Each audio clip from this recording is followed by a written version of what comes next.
Good evening, folks. We are finally up and running. Let me get everything switched over and loaded up, and we will get into drawing some arts, hopefully.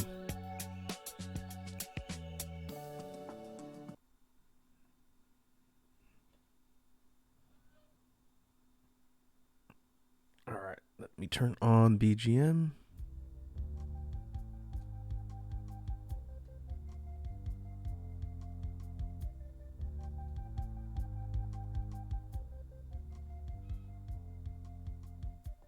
I'm gonna leave it about there. Let me know if I need to either turn it up or down. I don't want it to be too loud. And I see Red Dragon is here. How you doing, Red Dragon? How's your... Well, I guess now it's Thursday, but hope you're doing well.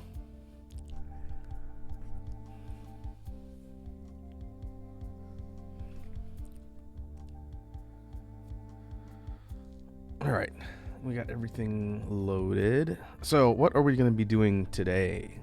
Today is a bit more of a dedicated work stream compared to some of the other kind of free drawing sessions we've done. Specifically, I want to get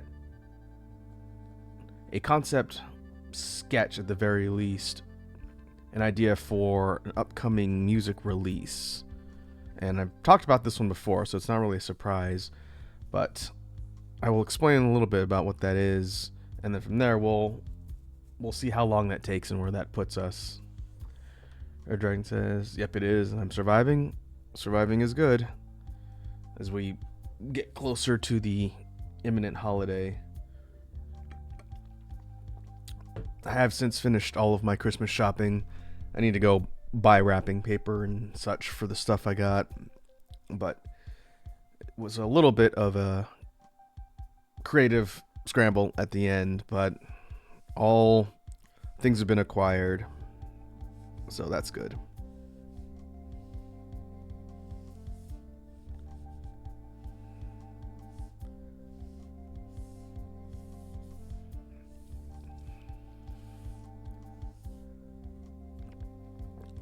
Alright, so what are we going to be working on?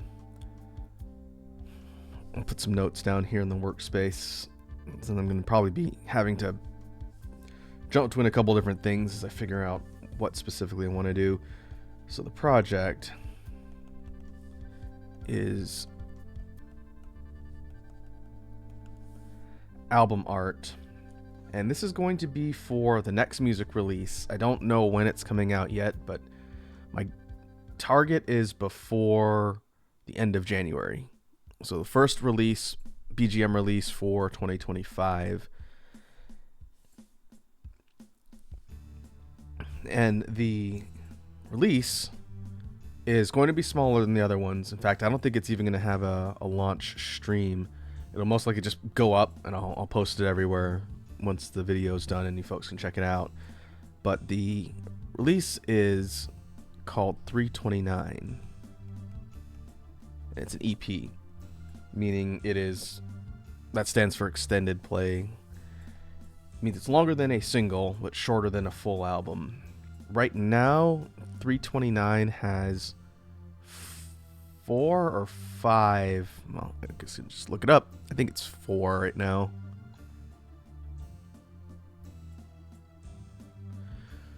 But the goal was to have between 4 and 5 tracks for it. Let me actually see what I put in here. Yeah, 4. I think I have one more I can move over.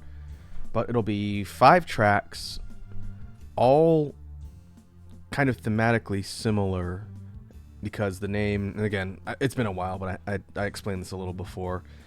The name 329 comes from the specific synth instrument that I use on some of my tracks. Number 329 is the kind of video gaming synth. The low end I call the Sunsoft bass because it sounds like a bunch of the instrumentation used in the old NES Sunsoft games. But all of the tracks that are going to be in this EPA use that instrument in some capacity. It's like the main sound source. It was just kind of a fun idea I came up with. The songs stylistically aren't similar. They're kind of electronic, higher and lower energy. It's a mix. but they all use 329 or some variation of number 329 with effects. And that was a fun thing to just kind of play around with. So that will be the first thing out next year. And so what we need to do is we need to sketch out some album art for it. And unlike other ones, I decided I'd try and draw this one again myself because it's just one image rather than a whole bunch like for the Lightbane Temple. And so I've been kicking around this idea in my head for a while. Now I'm going to actually try and put it on paper, and we'll see what we can kind of sketch out. So what I've done here, I've done a really rough square boundary. You could think of this as like the album art itself. And this will be a real rough primary, and we'll probably scale it up and then see how it sort of develops. It's not going to be really complicated. I'm not going to do like a full scene or anything with a bunch of characters. But I had this idea where we have a side profile headshot of a character, maybe from kind of the neck up. And again, this is what we'll play around with the scaling.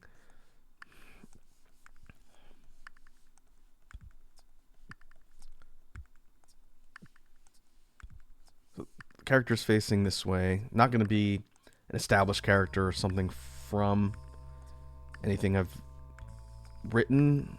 We'll do kind of like an OC thing for this one. But the idea...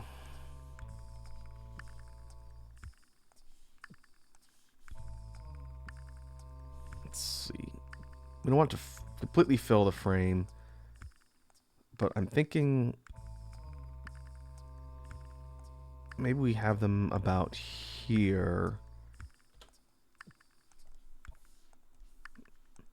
And the idea maybe we could have an outfit or something that goes down in the frame. The person's not naked. I'm not gonna attempt to create a naked person and put that on my album art.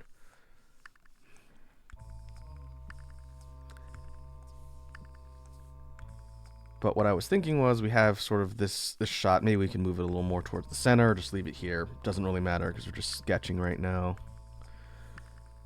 And the backdrop might be... I was thinking about doing kind of a mix of like a texture pattern or something. I could probably whip up something in Photoshop relatively easily, but it'd be kind of a dark backdrop.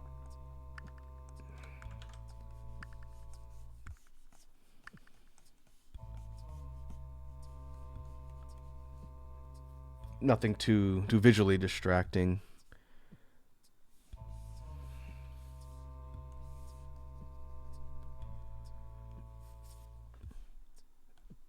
And I had this idea that this person is kind of exhaling like a smoke or a mist. It could play around with a little bit with the idea, but if the mouth is roughly right here, it'd be kind of like a or even like an incantation. I haven't quite decided yet, but if we're roughing everything in like this,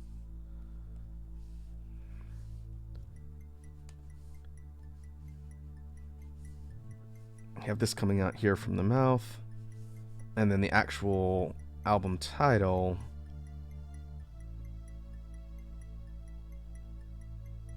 would be here, because I got to think of the upper boundary, because logo's got to go up there. It's one thing I've done consistently on pretty much everything I've released. Some of the first couple I might have put it somewhere else, but I want to be consistent.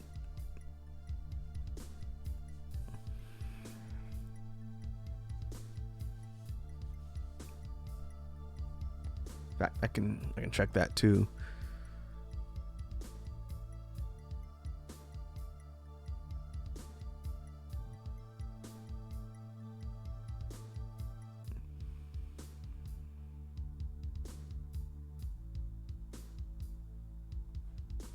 What does the main listing say? I want to say maybe the first or second one. Way back. It's been a few years now.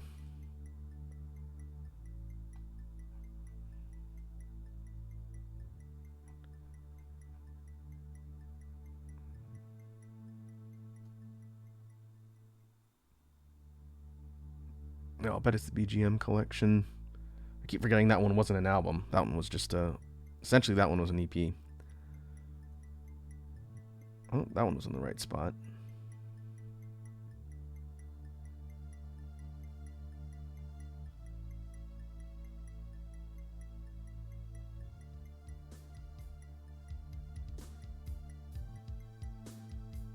Huh. Maybe I. Oh no. Okay. I think I found it.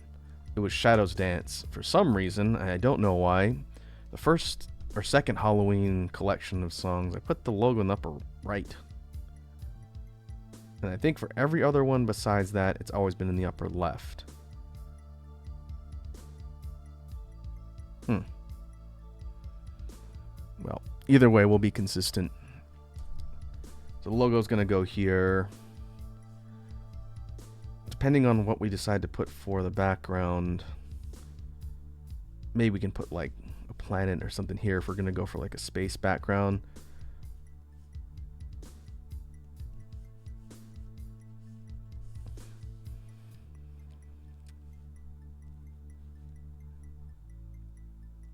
We'll see.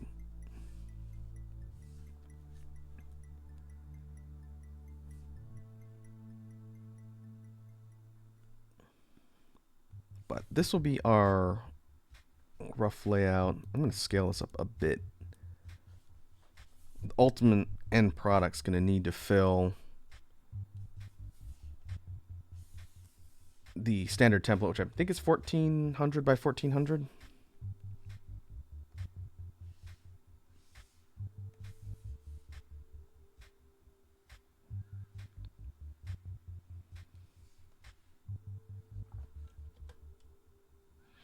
But as we're sketching ideas down, we can leave it scaled relatively smaller, and then if I like what we put together, then I could take the final sketch and scale it up to the properties I need, or at least make it larger. That way I can drop the whole thing into the template.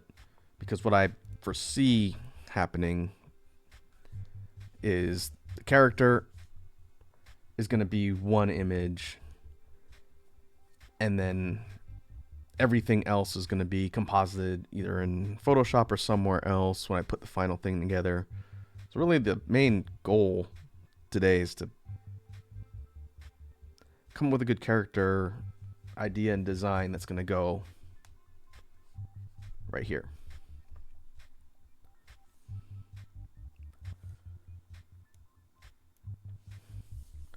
So what this really is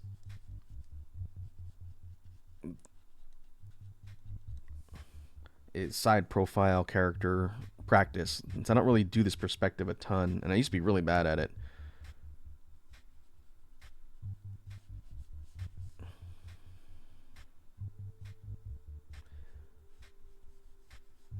So first let's try and get the proportions of just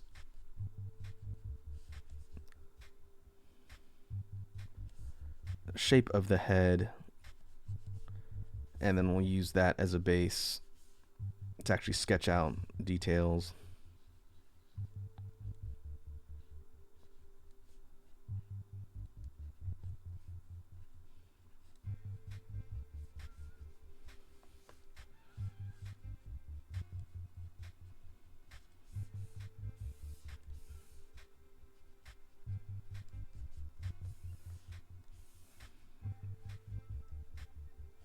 And we won't worry too much about the outfit. We'll just know that it's going to cut off roughly there.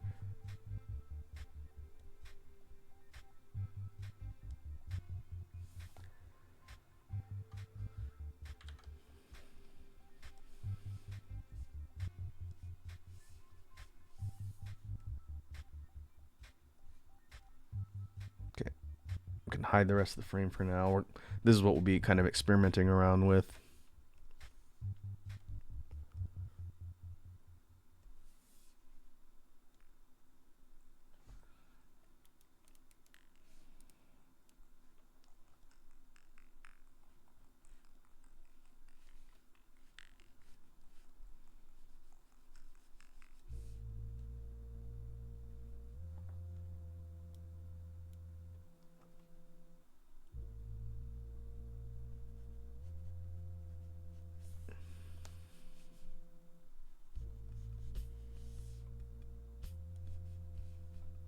Oh, and I did have an idea. We'll sketch that in as we're just doing head shape here. Had the idea for the person's eyes to be closed, kind of in this contemplative state.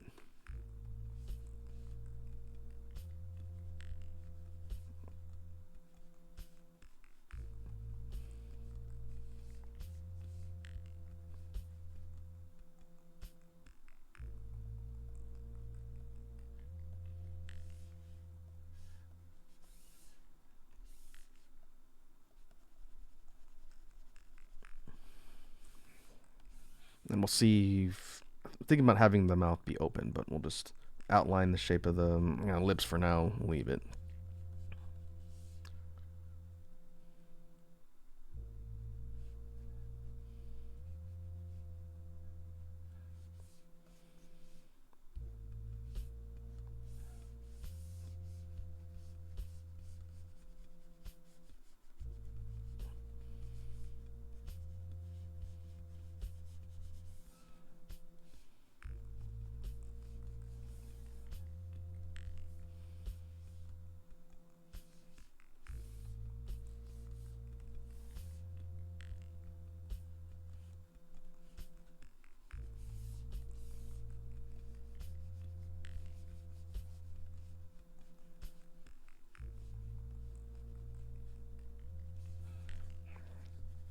Yeah, well, I'm experimenting around with just the details on the face. I can talk about some stuff that I'm working on that's going to be coming up.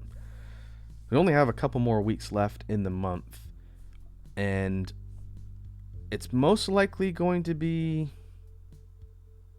next week or the beginning of the week after, right before New Year's Even day.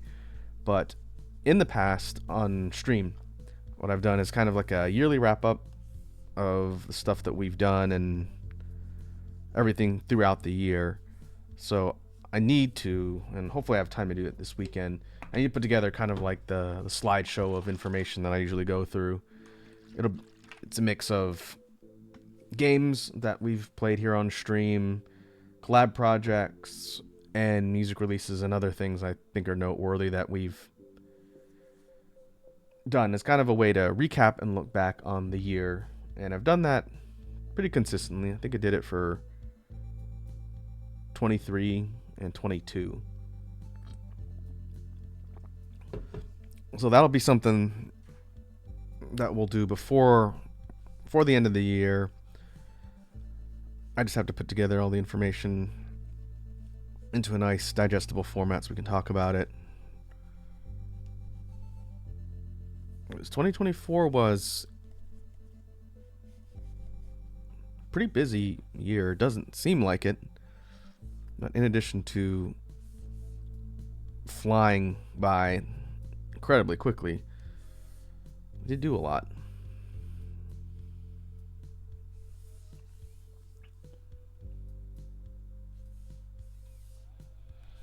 And there's even more stuff that I want to do next year.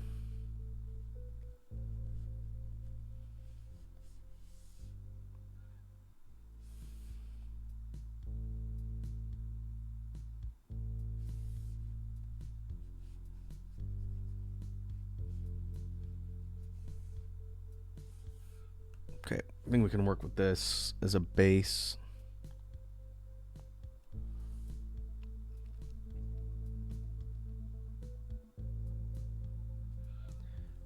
So now what I'm going to do is actually start sketching out details for the character here, both from physical attributes and maybe some ideas for what we see in the outfit.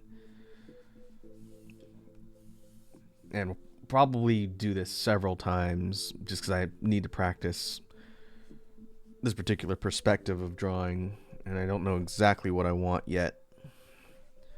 But this gives us kind of a base.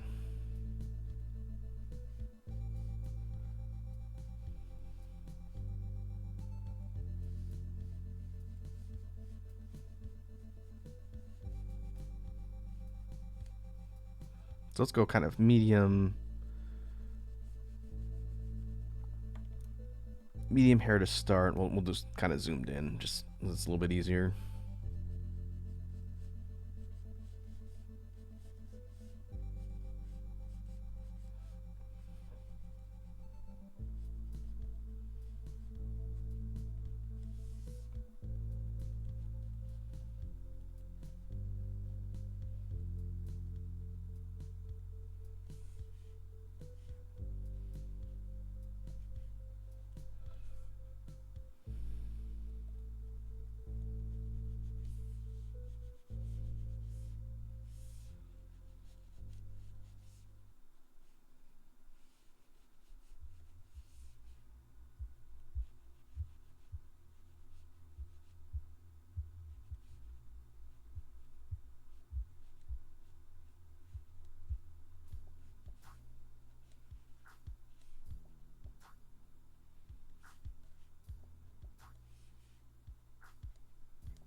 Alright, for the back of the head, let's say it cuts off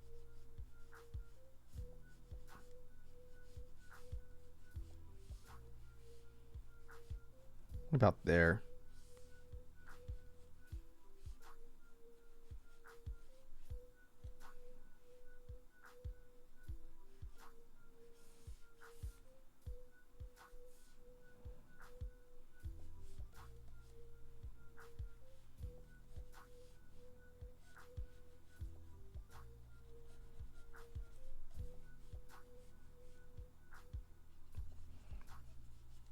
I had this idea in mind for kind of like a high colored coat. So what we're seeing here, the upper edges of maybe something like a short coat or like a light jacket of sorts.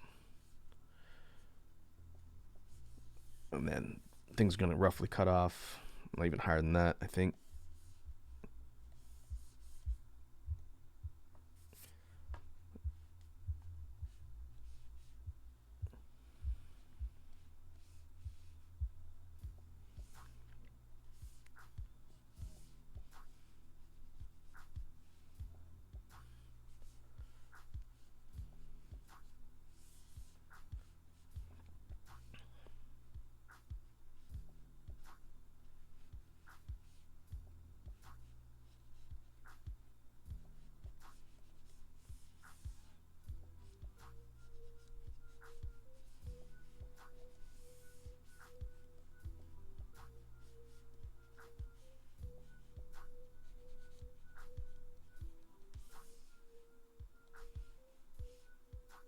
All right, let's zoom out a little bit.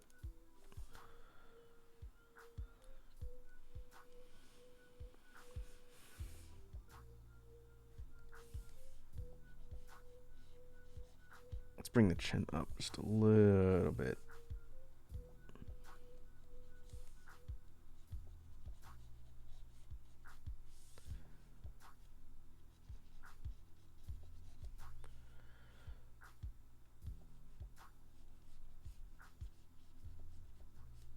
Another idea I had, and we'll kind of experiment around with different iterations of this depending on how many I do. I thought about using a character from the race that has these kind of lines on their face.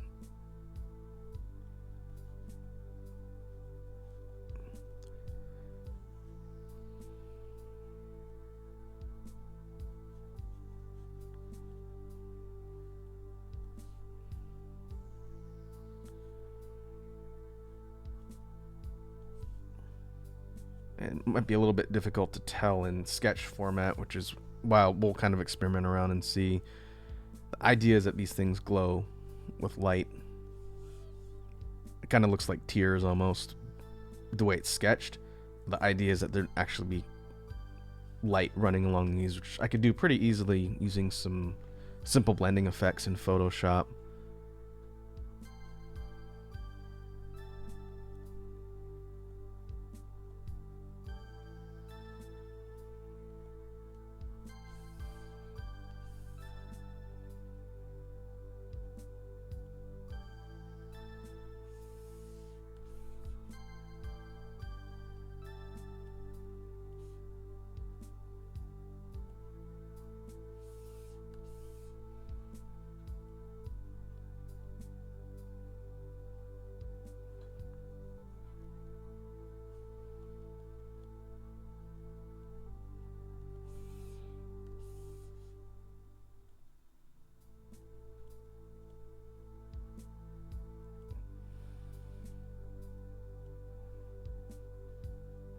You can also mess around with the kind of proportions of the face too. Things like the size of the nose or the shape. Same thing with the mouth and the lips. This is just an approximation so I can work off of something consistently and not have to recreate the wheel every single time.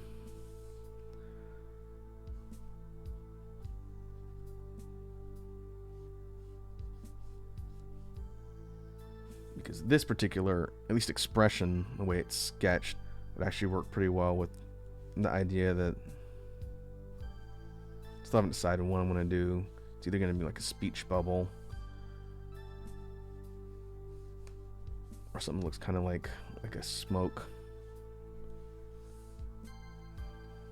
This is a rough approximation of what I sketched out in the first iteration of the idea, because the album title would be like right here.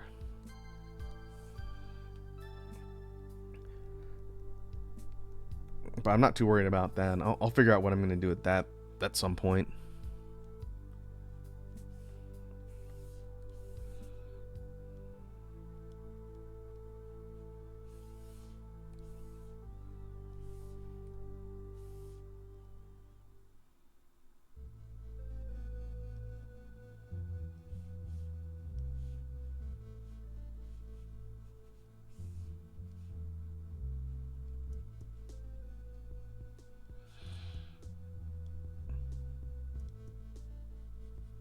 You can also think of things like accessories.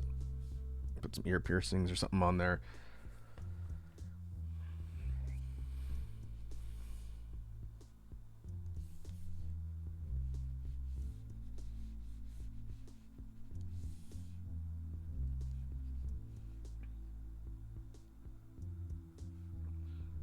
Okay, if we make it less furrowed at the brow line here, maybe soften this to a bit more of a curvature instead of pointing at an angle. The point is to have the character look a bit more peaceful, not frustrated. And by doing the kind of furrow mark like that, it definitely sounds like, or looks rather, like kind of a exasperated expression, which is not really what I wanted.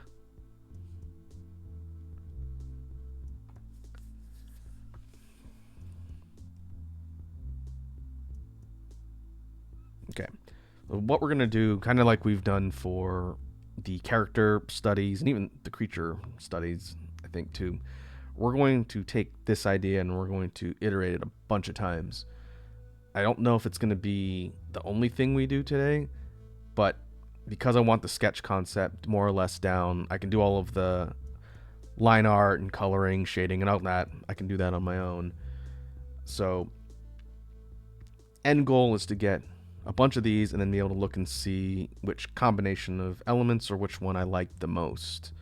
And maybe I will enlist the aid of chat to also give me some input too. So this is going to be number 1.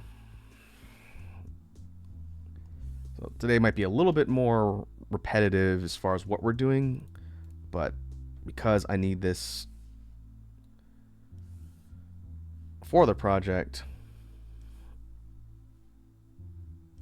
that's how we'll do it for the session, see what kind of results we get.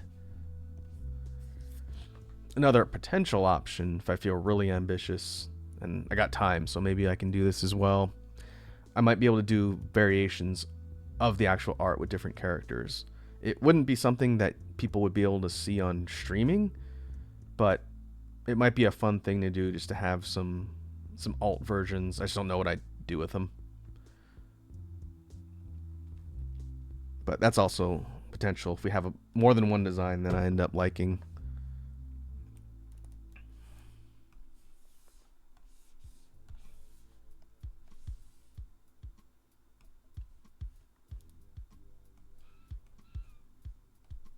Okay, let's try variation number 2. Same base.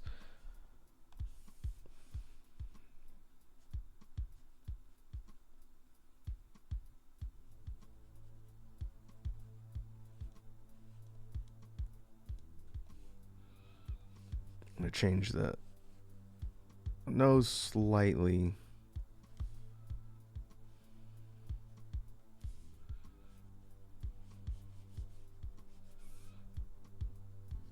Ear position's not really going to change, but what we do with the details on the ear might change. Like maybe we don't do any accessories on this one.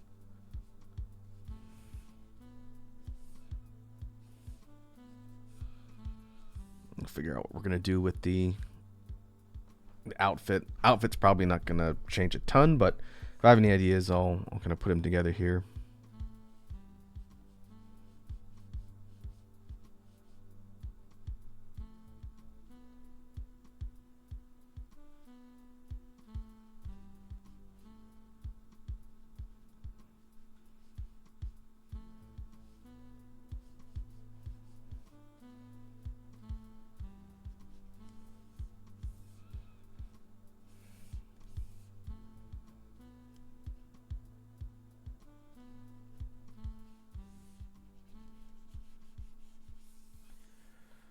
Now, hair-wise, we could definitely do something different with the hair.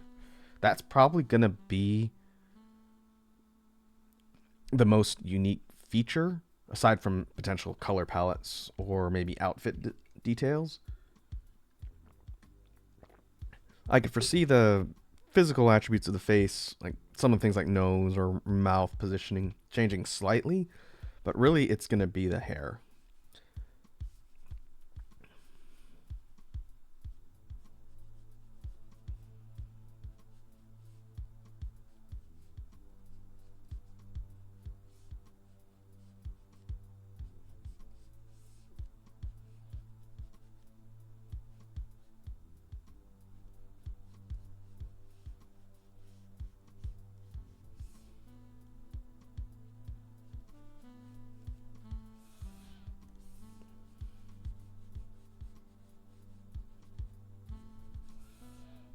Okay, I'm gonna go a little out there with this one. I don't really know what this is called, but I've done it for some of my characters, and it's kind of an interesting way to mess around with uneven lengths for hair. I'll explain kind of the effect I'm going for. It might be a little bit hard to see in a side profile.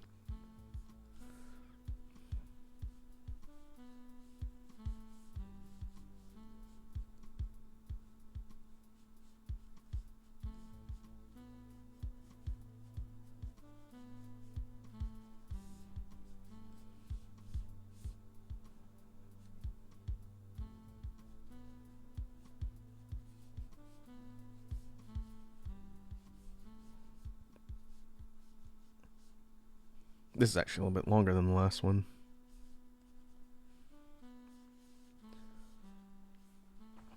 As far as things on the face, we'll do different style markings, which if we were going from actual lore for characters in the universe that I've designed, depending on their race, the types of markings they potentially have on their face are different.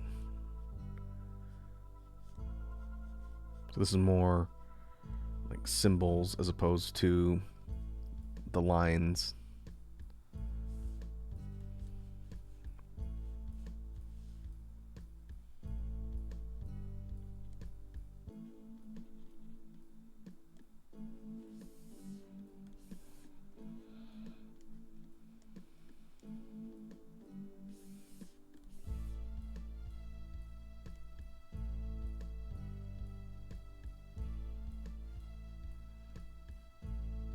I don't think I've talked about this before on drawing streams, but for this perspective, which again, I couldn't draw this to save my life for a long time. I still don't think I'm that good at it.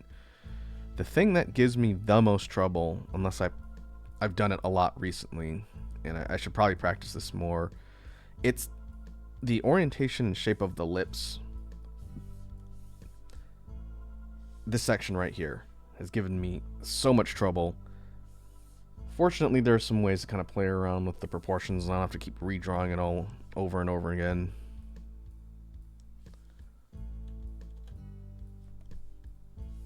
But because this is rough sketching everything, I'm not going to obsess over it. But for a long time, it took a lot of experimenting around with just sort of the shape and kind of getting everything to look not completely off. To give you an example, when I was first starting out,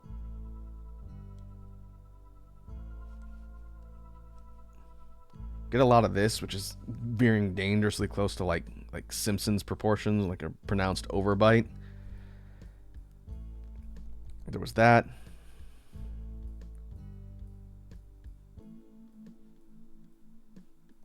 Let's see if I can actually recreate this. Might be tough. I know for a bit I tried to compensate too much with the lower lip, and you'd almost have kind of like an underbite, which is the reverse problem.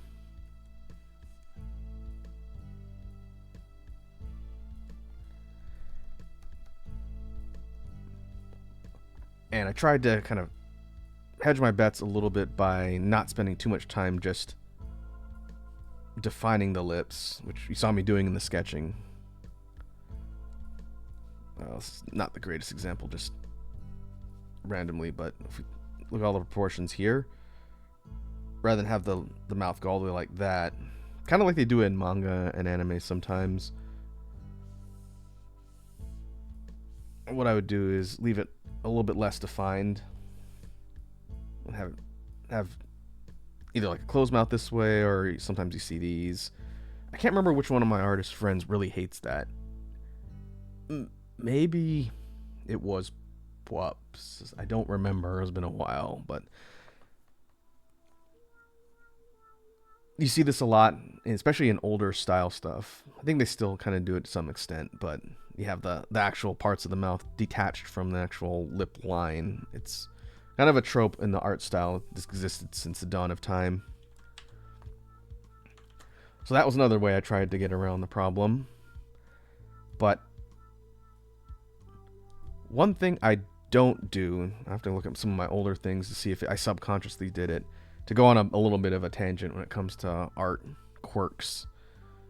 One thing that I didn't realize I was bothered by until someone pointed it out, because I just didn't notice it for a long time. I think I've mentioned this on a drawing stream, maybe not.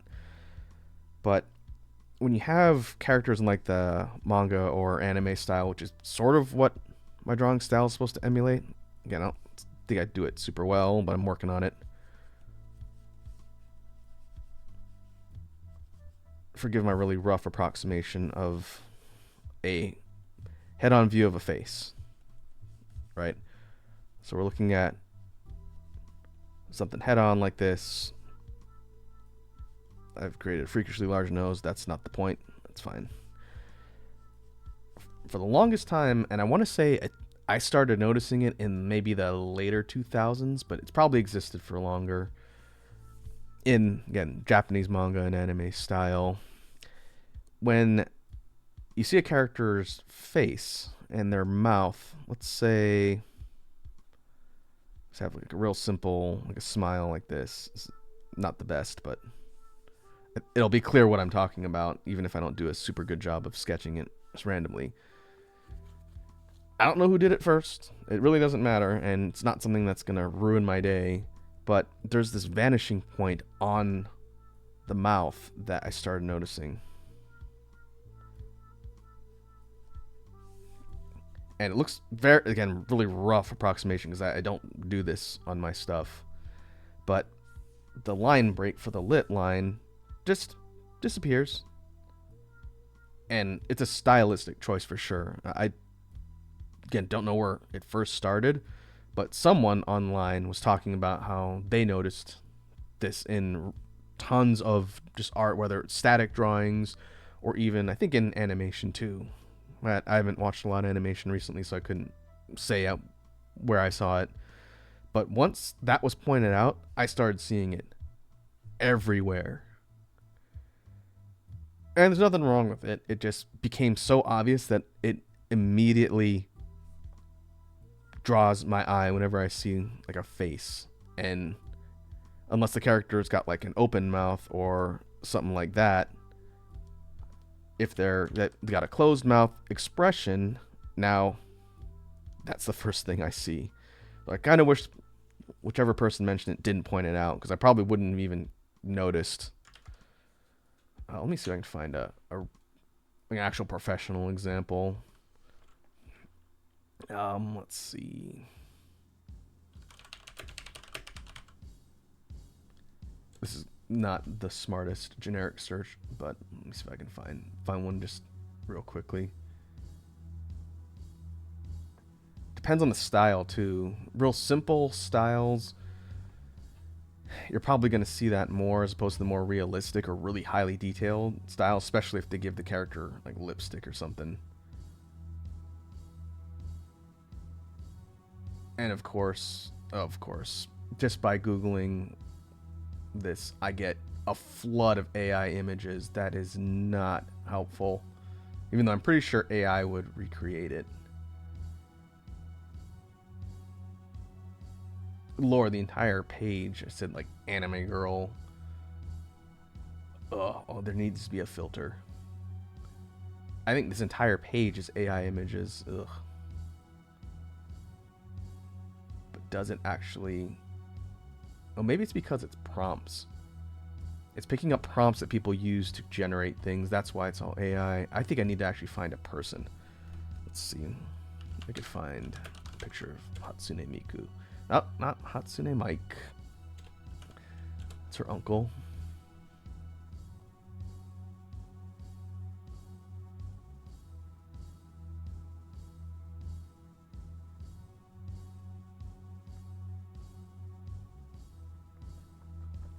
Okay. These look kind of like a mix now, but real question is, can I find an image or drawing someone's done where they've done the mouth thing?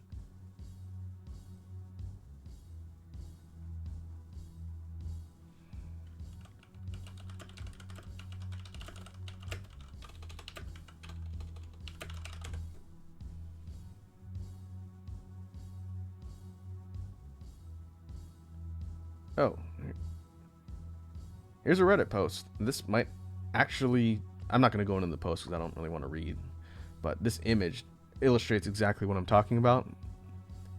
Let me see. In fact, let me do this. Make sure I can paste it in here.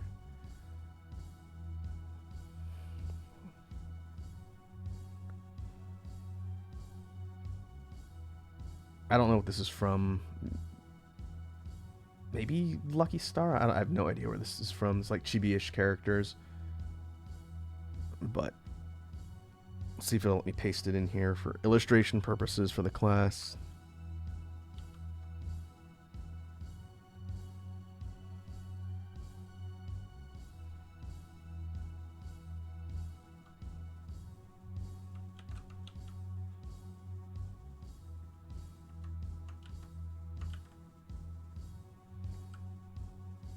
Oh, well, I pasted it in really small, that's why.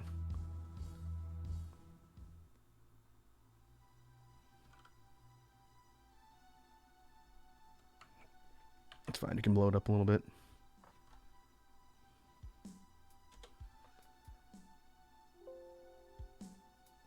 This is kind of a more exaggerated example of what I'm talking about because chibi style is more exaggerated in general. But even not to this extent, this is specifically, well, it's in all three, what I talked about noticing. And I should go back to that post and read what people are saying, because the post was specifically saying, why do mouths do this in like anime or manga media? Oh, I'd be curious to see if someone has actually nailed down who started doing that, whether it was in print and drawing form or whether it was in animation form. But this is one of those things where once someone has mentioned it to you, you'll notice it everywhere.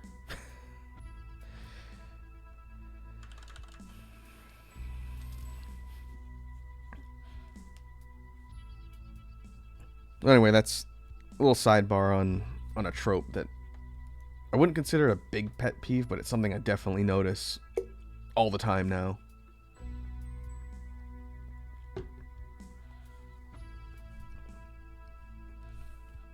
And that's why I don't do that on my drawings.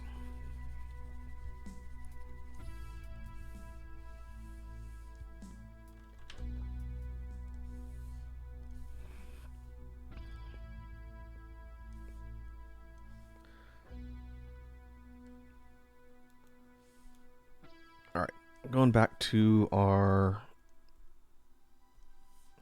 model here, what we could do is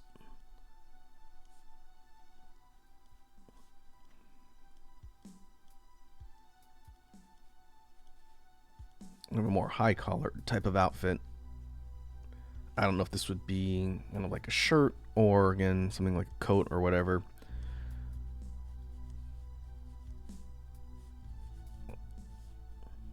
But rather than have like a collar, like a flared collar type thing like the previous one, this one's a bit more kind of compact in design.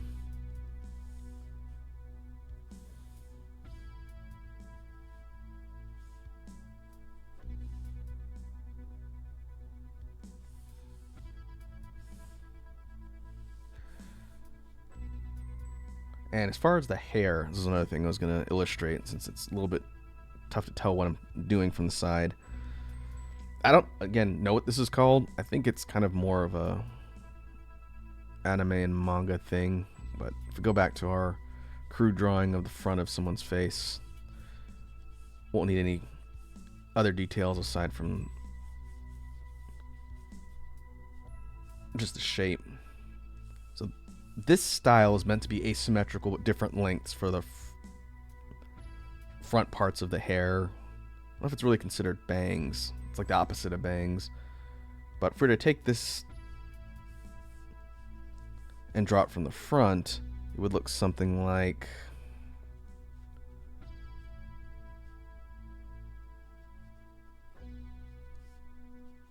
this for the parts that fall over on the forehead, but there'd be some locks over here that would be much longer.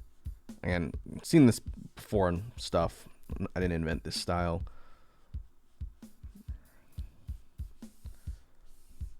But looking at it straight on would basically make it asymmetrical, different lengths.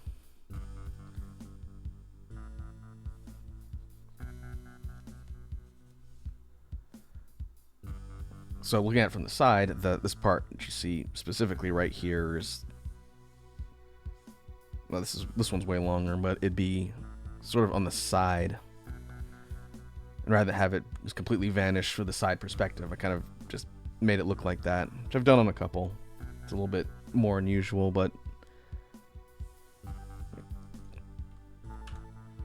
that could also be an effective way to have kind of a more unique hairstyle.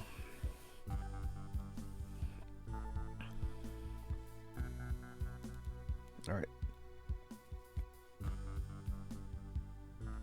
Let's compare this one with the first one.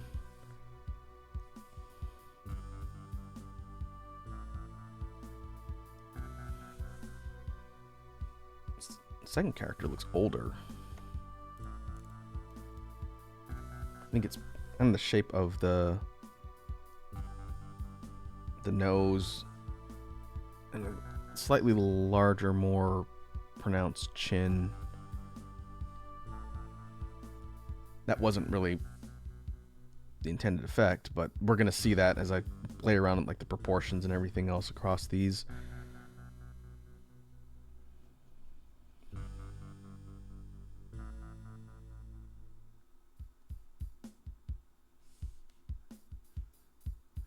And as far as gender goes,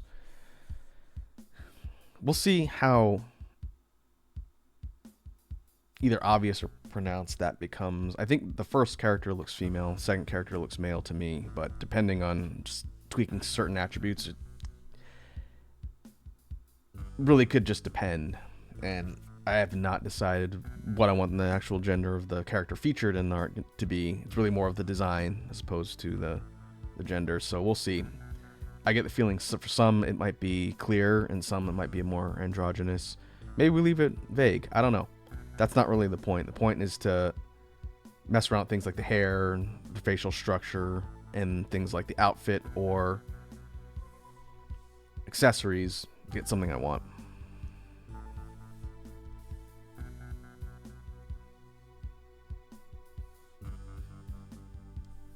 Alright, we're going to do another one.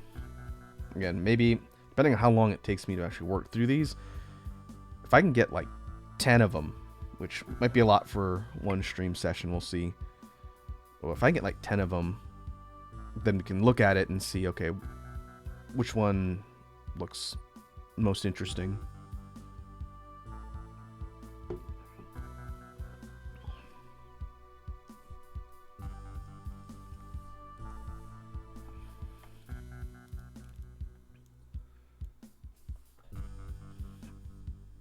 Okay. Number 3.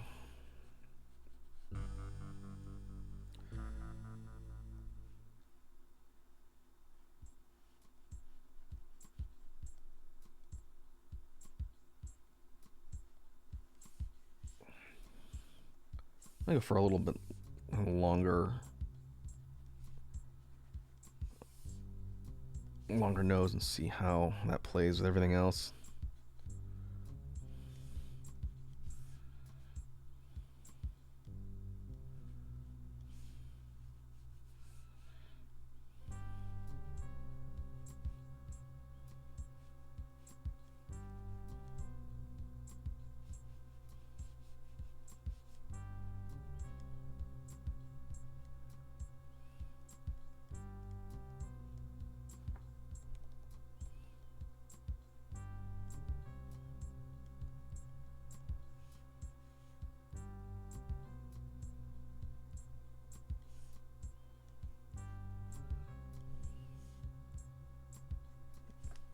It's doing the thing. We'll leave it that way for now.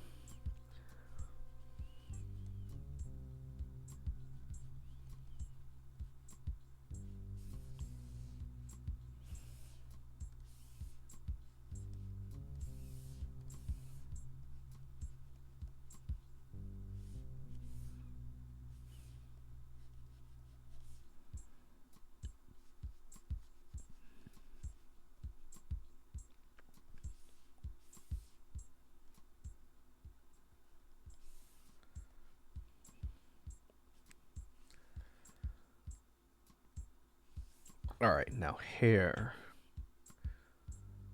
So we've done medium length, medium longer length. We could try spiky. I know that's not very specific, but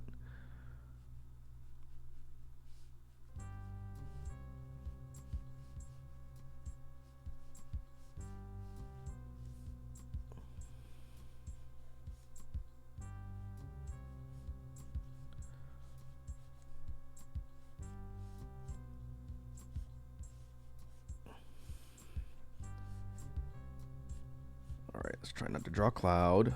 I don't want to get sued.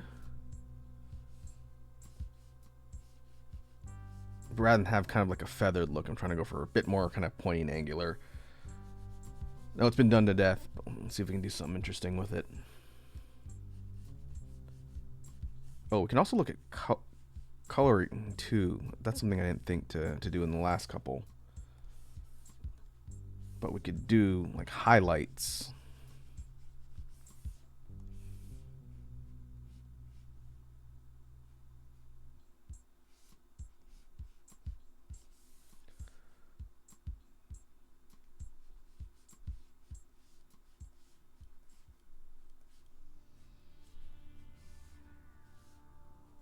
I could do something like this. I don't know what this is called either. To me, it's like a dyed or highlighted underlayer where this section is a different color.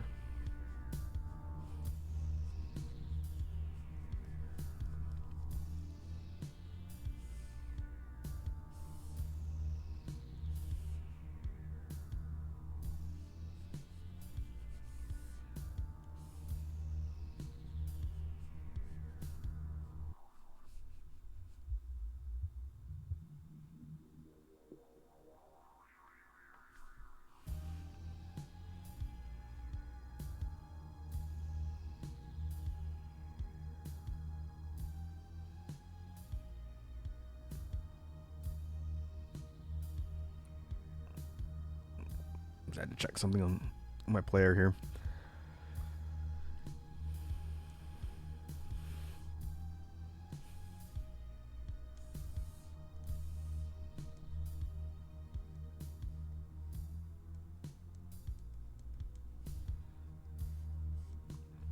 This might be a little bit hard to see because it's all sketched together. But this is kind of like a long adornment with like a chain or like a string from an earpiece.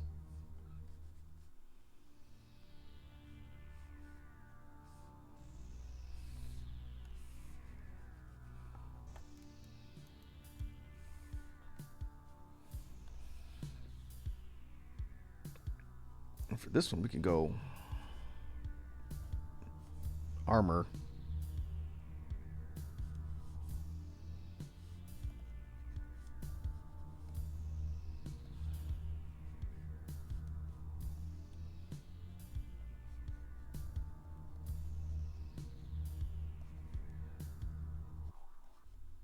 wouldn't see a lot of the details, but we can kind of get the idea that everything cutting off about there, kind of like an armored piece.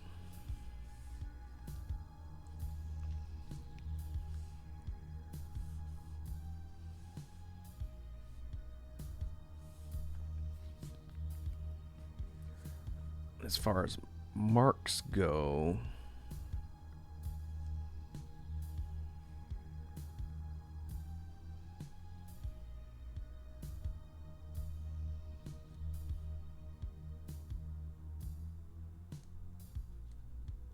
it's a different kind of style of runic mark.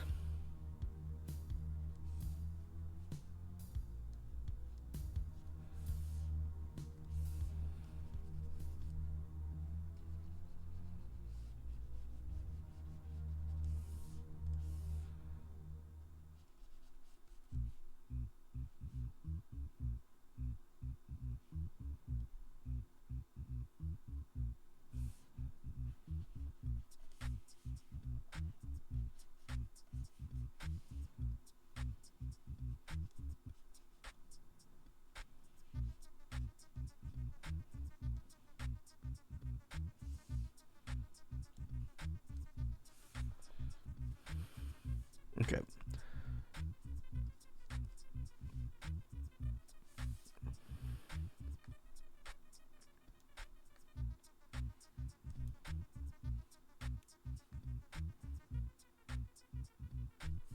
It almost looks a little bit taller. No, it's just slightly different proportions, and the spiky hair kind of gives it a little more height. We could probably fix that by scaling this one a little. It's not dramatically different.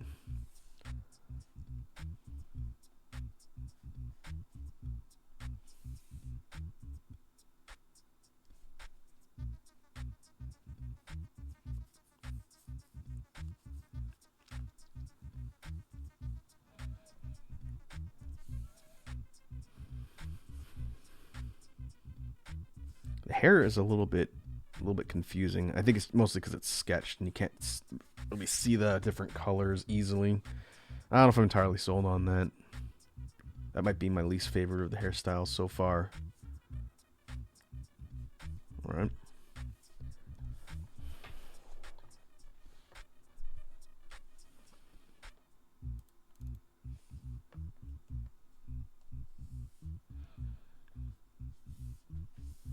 Let's try another one. Maybe go much longer. Like actually long, like shoulder length hair for this one. That'll be different from the others.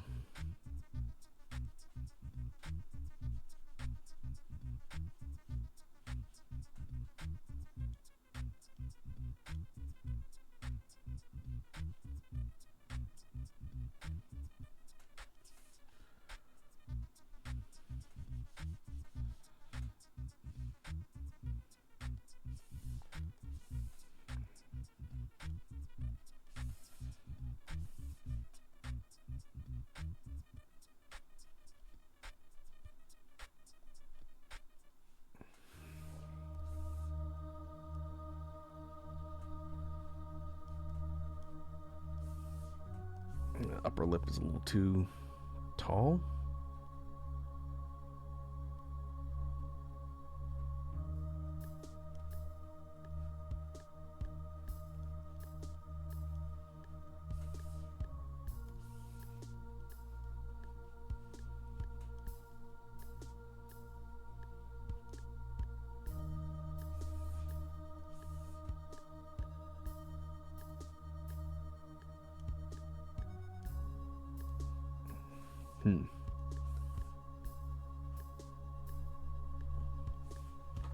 Hey, Pups was here. What's up, Pups? Long time no chat. I am working on some sketch concepts for upcoming music release. I need to do some album art for an EP that's due out beginning of next year.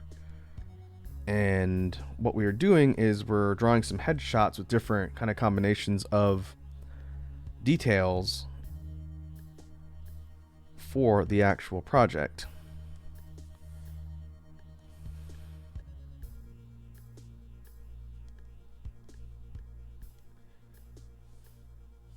And so to kind of explain what I've done so far, I've done a few rough sketches of this side profile, since what we want ultimately, here, let me hide these and kind of explain. This down here is what I'm looking at for kind of the composition of what I want the album art to look like. And so what we're doing is we're actually sketching out ideas for the character to be featured in the shot, coming up with ideas. The rest of it I should have no issue putting together, but I don't know what I want the character to look like, so we're just brainstorming really at this point.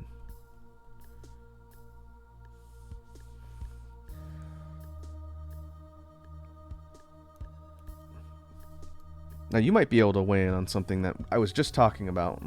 If you didn't hear me earlier, just jumped on. I was trying to figure out which artist friend of mine has a peeve when it comes to art styles with mouth. And I couldn't remember if it was you or someone else. But it was a side profile again. Forgive me if it's a little bit rough.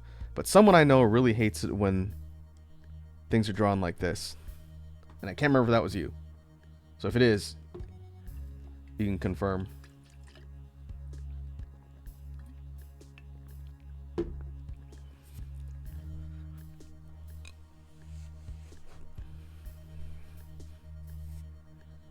Whoop says it's not me. I don't think it's appealing, but I don't hate it. Oh, okay. There was someone I talked to who really didn't like that, even though it's existed in drawn media for a while. What I was talking about when we got on a bit of a sidebar earlier. Oh, and we have the usual 5 hydrates from Red Dragon.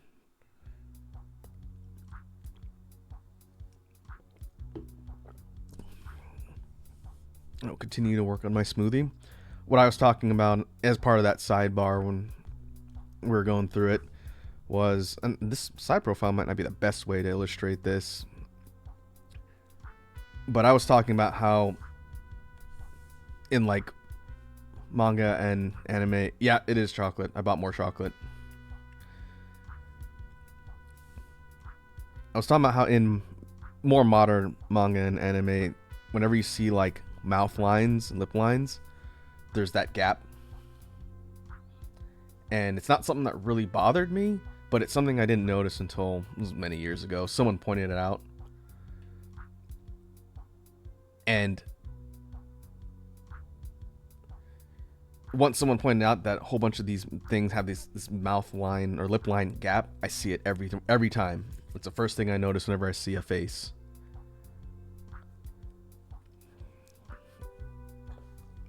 And I'm curious as to where it started. Flop says, I understand the hate. Someone compared that look to one of those flat fish and I can't unsee it now. You talking about the Sacabambaspis? The one that has the kind of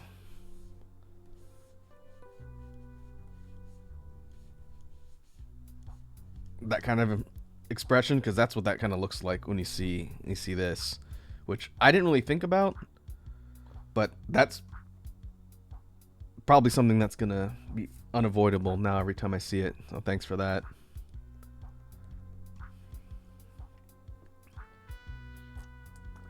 Actually, we did get a drop a beat from Red Dragon.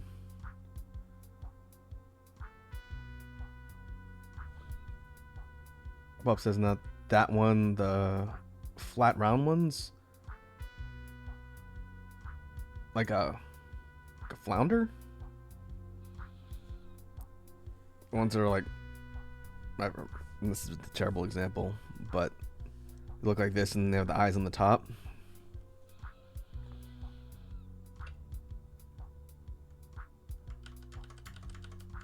I'm sure once I see it, then I'll never be able to unsee it. Alright. They're called flat fish. Alright, let me look it up. And then we'll do the beat.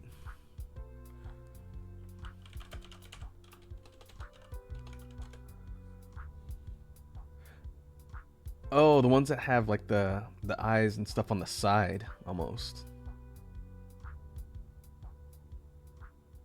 Huh. Yeah. All right, I can see it.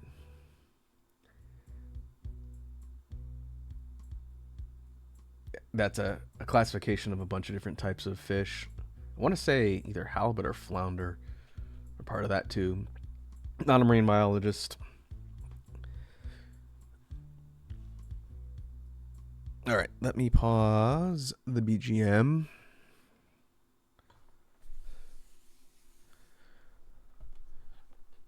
and grab my headphones.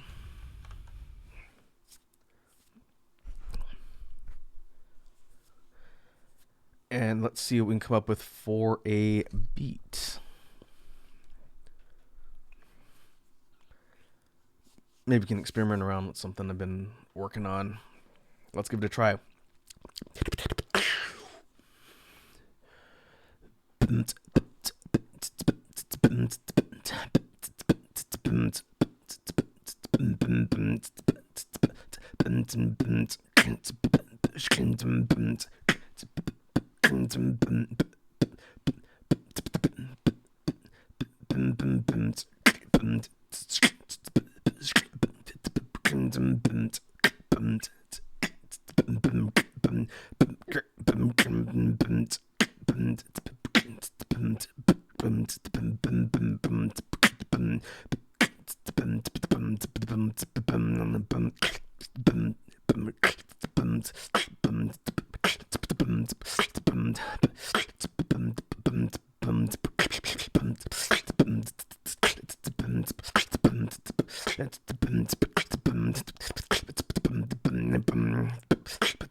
All right.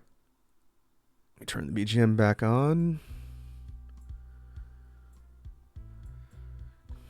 We will resume. We're due for another jam stream. I was going to do one this week, but I wanted to, one, work on this stuff, and to get back to some other games that we haven't played in a while. Maybe we'll do a jam stream next week. I haven't figured out my schedule yet because we have a holiday in the middle of the week.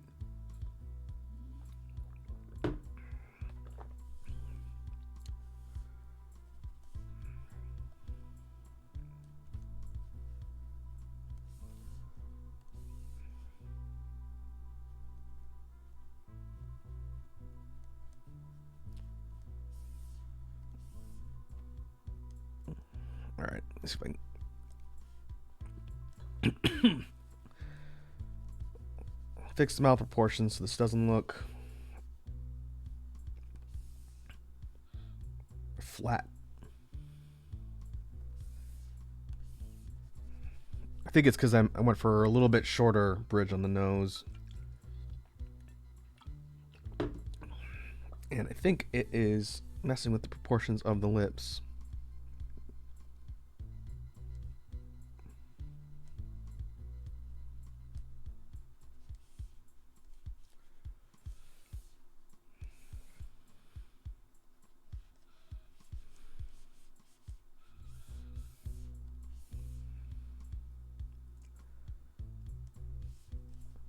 Whoop says side profiles are so hard to draw. Yeah, I was talking about that at the top of the stream when we first started. That easily, when I was trying to adapt to drawing like a kind of human manga anime inspired style, which was a long time ago, this perspective was easily the one I could not do, and I still don't think I'm that great at it. So I do need practice, which is also kind of the point of the session today. One, because I need the concept design, and two, I need the practice. But I was telling the chat how this section right here is what still gives me the most trouble. You can tell because it still looks a little bit weird. But rather than just keep rehashing it, I'm going to move on to the rest, and I'll come back to it before I finish this particular sketch. Between just like the closed mouth position, and then if you want to have like an open mouth position, Actually, that's not bad for first try. Getting all that to not look really uncanny and weird is tough.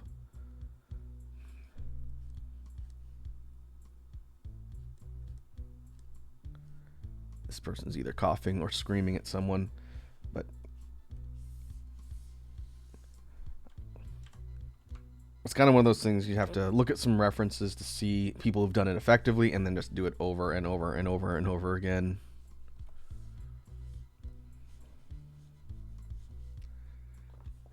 Okay, we said we're going to go long hair, right?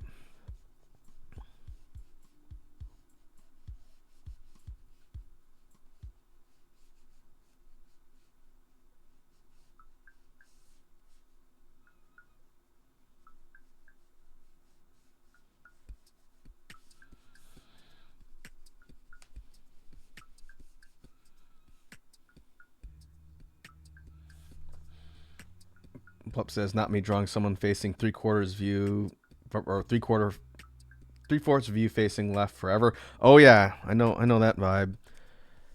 I try not to do that when I'm practicing things, which is why when we've done character concepts, I usually pick one perspective and do nothing but that, and then next time I'll pick another perspective. The thing about digital art that I think makes it a little bit tough too is you can just flip it. You know, if you draw everything, what you're talking about would be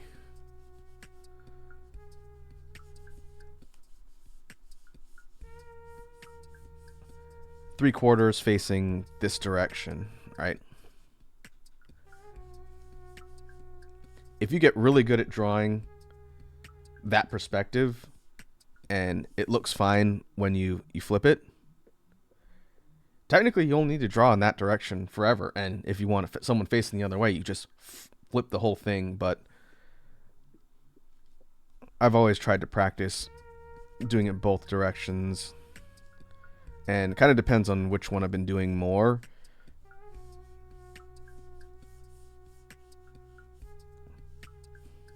But it's a little bit less consistent.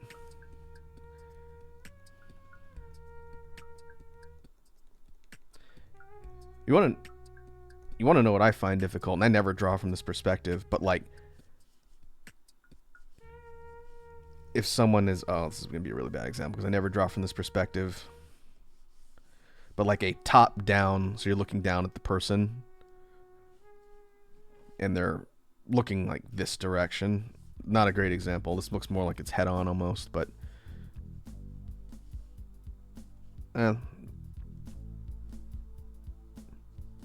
that's a little bit better. But this perspective, yeah, I can't do that one at all. It's in the opposite, looking from underneath with someone looking up.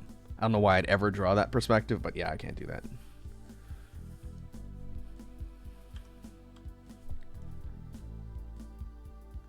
Bob says drawing is just hard, indeed. That's why I tend to hire people that can do it better than I can.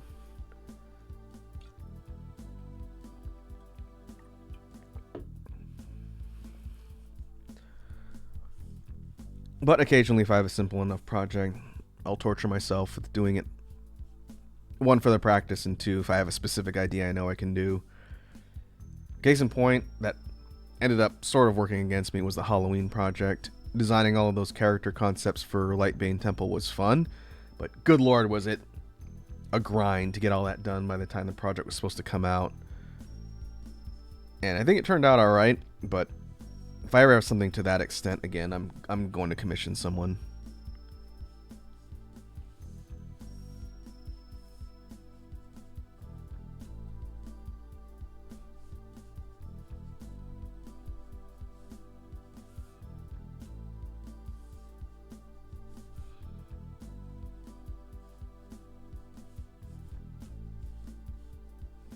This one we could do kind of like it was more like a choker. A neck accessory, and then the outfit might be more of kind of like a formal garment. You won't be able to tell because it would cut off, but when it went for the longer hair.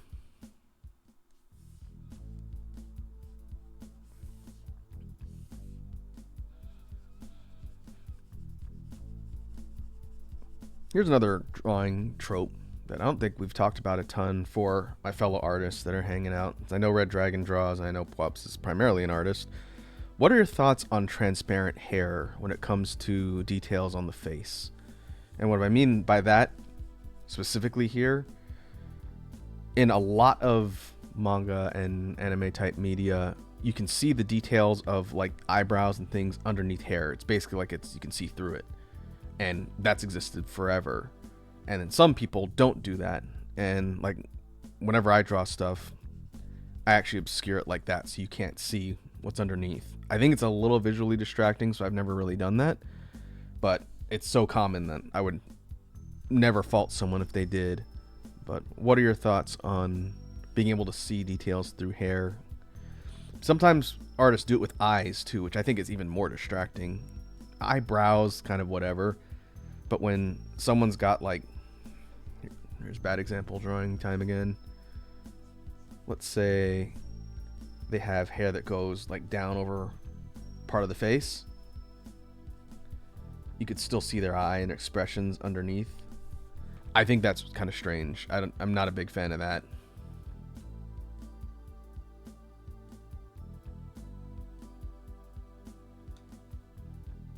Pop says, depends on how it's done, I guess. I like eyes a lot, so typically I make them pop from behind hair in an unrealistic way. Eyebrows too. Yeah, I could definitely see why people would do that. I don't think it's right or wrong. It definitely means you won't lose an expression if you do that. But it also depends. I tend to not really do expressive characters because I do mostly concept stuff.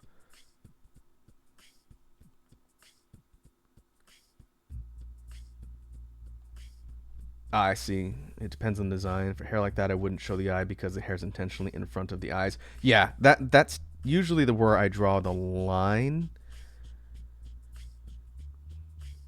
But it depends. Because again, I don't really do like scenes and comic panels where the characters are making different expressions. But if I did, it would probably depend. But I think I'd follow my own rules. Like a good example would be maybe this character, even though I said the kind of longer locks are on the side of the head instead of covering the eye.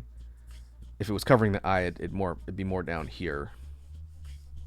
But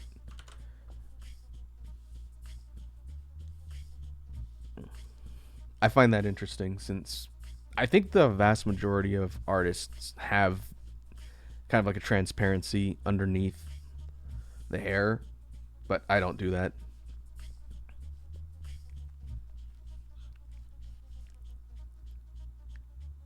It's also kind of one of those things where once someone points it out, you'll notice it everywhere.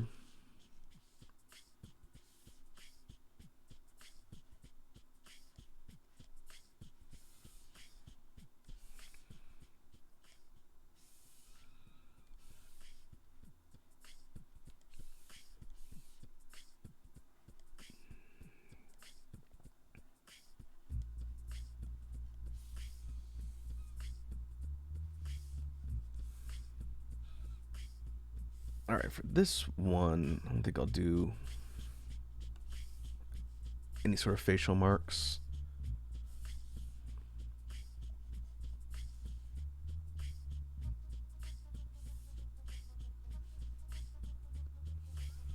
Another thing I've seen people do, maybe less so now, but in older style of manga specifically, there'd be a lot more detail on things like hair strands. This is probably not the best example because I don't really do it, but I know for some artists, there's a lot like individual strands and things like parts on the front or even parts like on the rest of the head.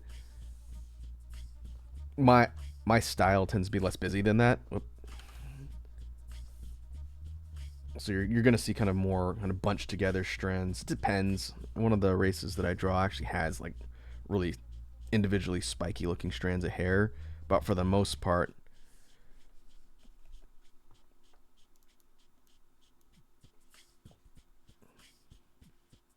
you'll see something like this where you can usually count maybe on one or two hands how many visible strands there are. But there are some styles out there where it would be It's not a great example, but there's a lot more and a lot individual strands, and the highlighting specifically is more detailed. So I guess the takeaway is my hair is less detailed than some other artists.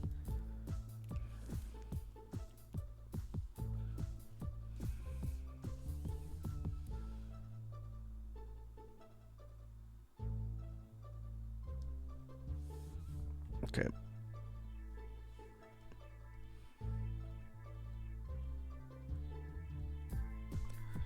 Still think I need to fix the mouth.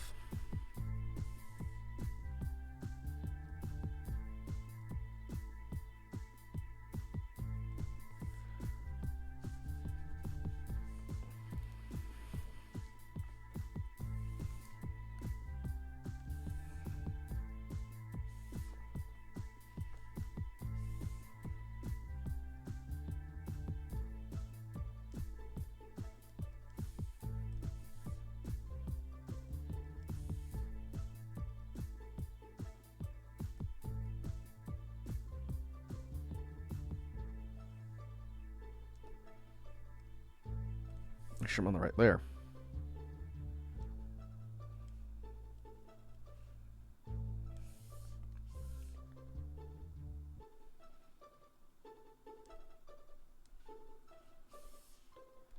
Or Dragon asked, what about pulled back long hair? You mean tied up? In like an updo or like a ponytail type thing?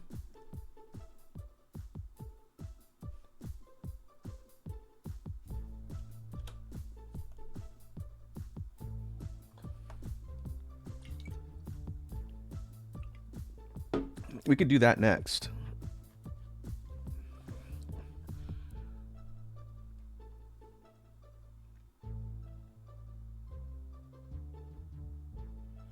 Oh, straight hair going back. You mean like kind of like slicked back hair that's like going one direction as opposed to being tied?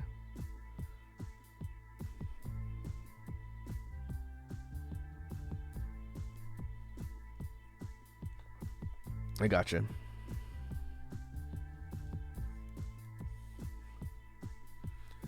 We can definitely try. My problem with that type of hairstyle is it really kind of falls to have like a well-proportioned forehead. Otherwise, it looks kind of strange because you don't have locks going over like the front over here. So we can mess around with that too.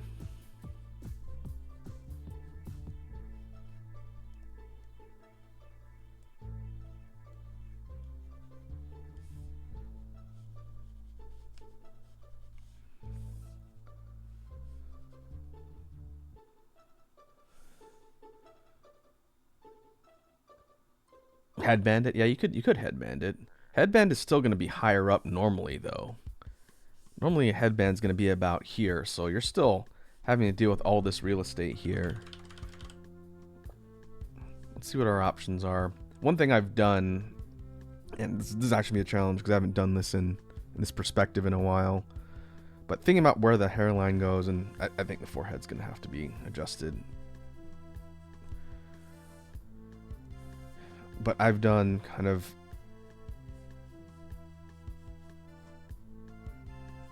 like this, where we have the hair being pulled back, so it's following a rough hairline that frames the face, right? And as far as how slicked back it goes, be something like that.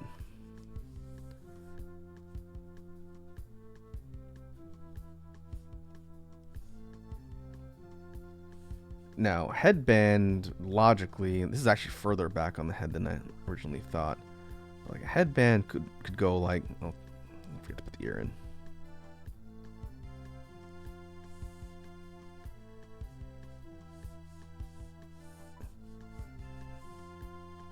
Kind of anchoring the hair here.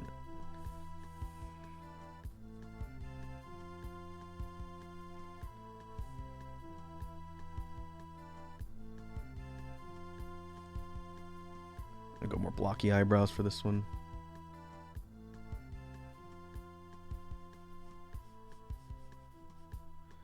And in case I didn't mention it earlier, I do want the expression to be this kind of eyes closed expression. That's the one kind of through line on all these. Same expression, same perspective.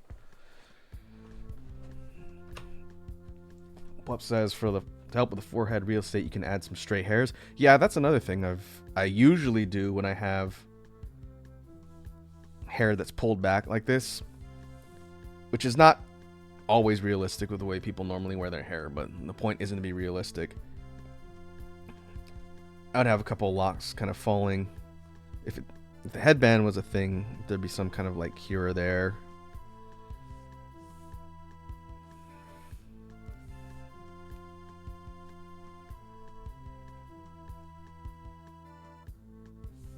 Red Rank says Naruto headband.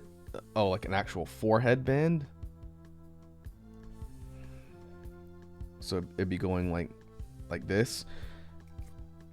Actually gives me an idea for the next one, because one of the races from my lore has markings on their foreheads. This is going to be this one, but I'll illustrate, and then we'll do that for the next one. But they have these runic marks on their foreheads that show their family lines, kind of like a birthmark, but it's a symbol. And what some of them do in their regular wear, in order to either hide it or not make it obvious, is they have these circlets that they wear on their heads that cover those marks. So it's kind of like a headband, but they're more kind of ornate and decorative, and they're usually made of like a polished metal.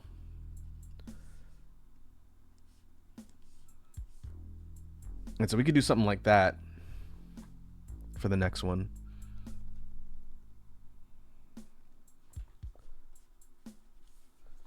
Wop says the fun thing about art is you can do whatever you want, basically.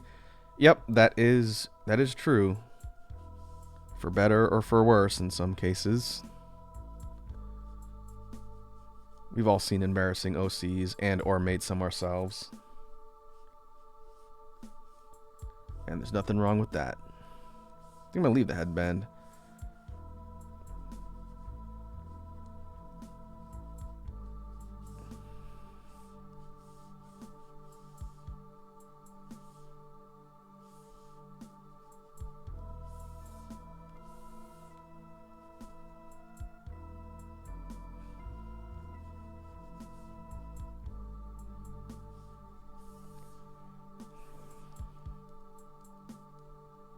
I'll put some piercings on this one. Never, huh, Red Dragon?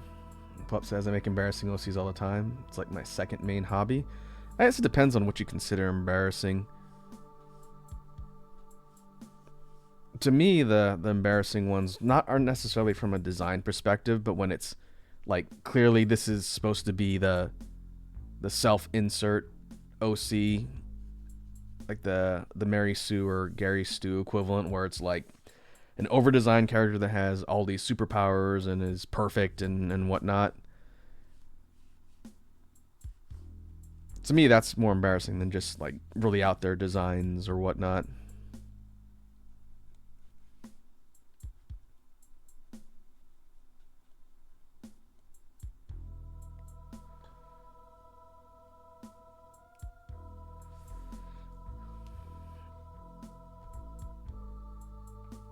Thanks for banishing the bot. Red Dragon, you beat me to it. Appreciate it.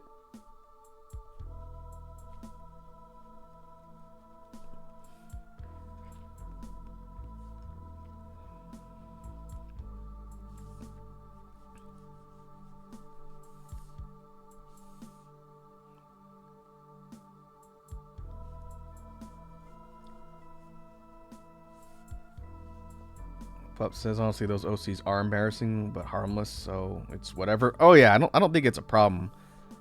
People can design whatever they want. It's just part of the process, the creative process. I just think the idea of designing characters that are not like related to anything,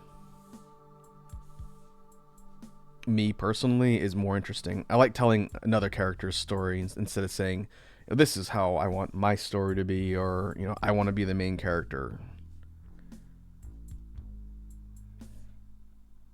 To me, that's less interesting.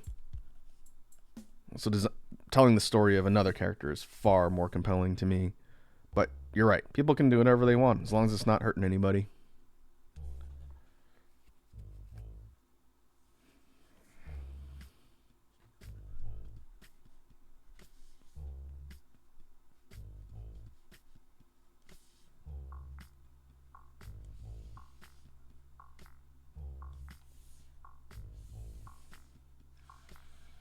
All right, now for an outfit here, maybe we could do something that resembles more of like a kind of robe garment.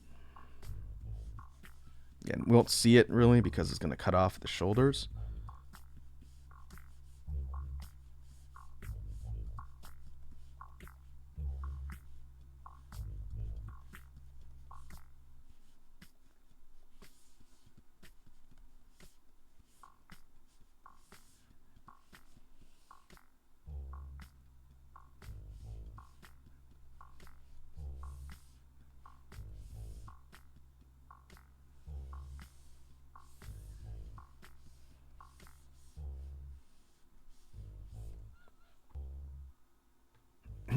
Now for any additional markings on the face, let me think. Don't think this one needs any either. We've got representation from a couple of the races that do already, so I guess we can leave this one kind of the way it is. Red Dragon says, if I had to put myself as an OC, it would have to be an orc. The underdog race. Really, it wouldn't be Dragonborn? We're talking about, like, RPG classes, or races, rather. You wouldn't go Dragonborn?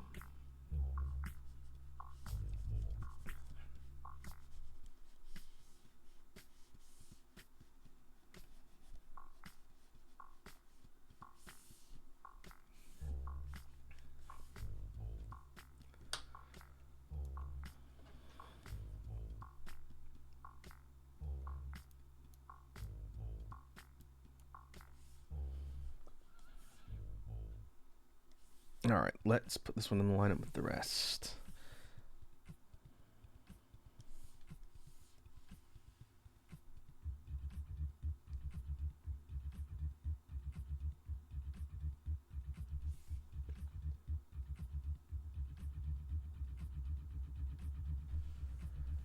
Red Dragon says, no, as in D&D, Dragonborns are underpowered.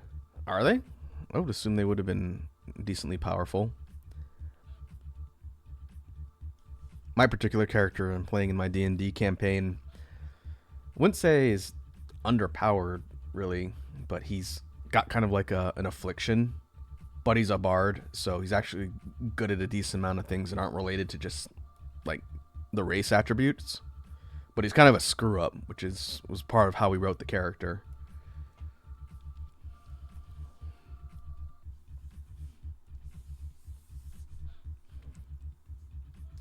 He has one artifact that allows him to use any spell that's in the bard list, even if he doesn't have it activated or attuned. But if he fails the skill check, the artifact will cast a random spell, which almost always ends extremely poorly.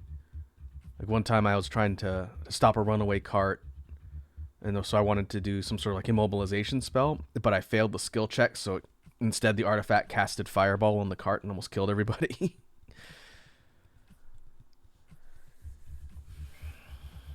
Hilarity ensues almost every time I try and use that particular ability. Alright, we said we're going to go the circlet one for this one, right? Alright.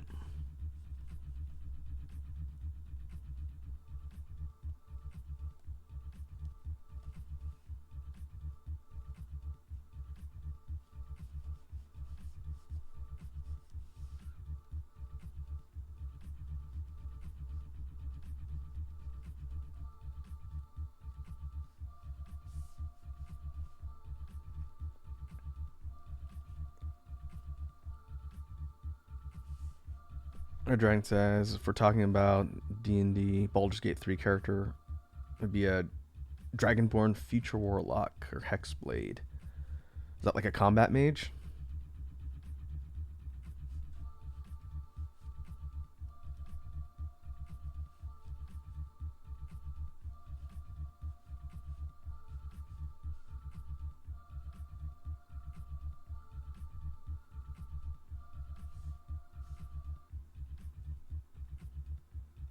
Spellblade, yeah, that's what it sounded like. That's cool.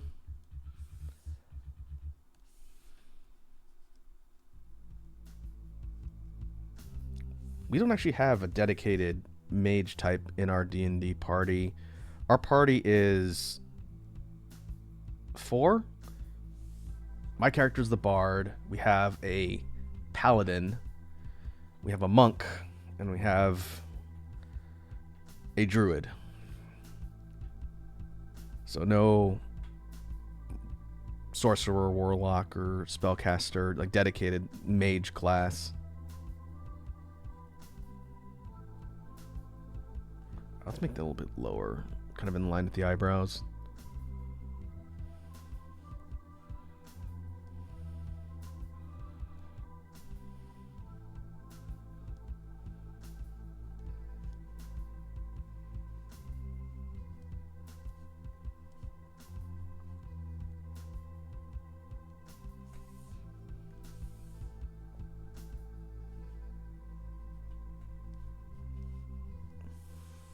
Red Dragon says, I've been playing D&D in years. This campaign I'm part of is actually my first ever D&D campaign. I never had a chance to play it in my younger schooling days. I didn't roll with a crowd that played D&D, but one of my old friends from Earth School wanted to DM, and this was his first experience doing a DM campaign, and so we've been running this one for, I want to say, like almost 4 years now. It's been going a while. Our party's changed a bit because we had one of the original members leave and we brought in a new guy this year, I think, in fact. And so it's been running a while and a lot of stuff has happened, but it's been a pretty cool ride.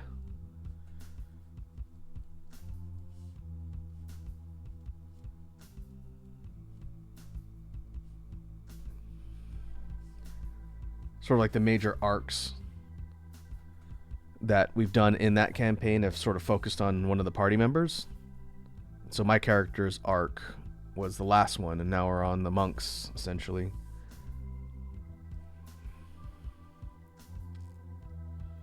Red Dragon says, what, the old alien man never played D&D before? No, I just never had the chance. None of the people I knew in my immediate circle were really into doing like role-playing stuff. That, and no one had any kind of central location where we could have played in person. For this one that I've been doing for a few years now, it's all online. So we use an online platform called Foundry, and we all get on like a Discord call with our cameras, and we do everything through the online platform. And that's what we've been doing since day one.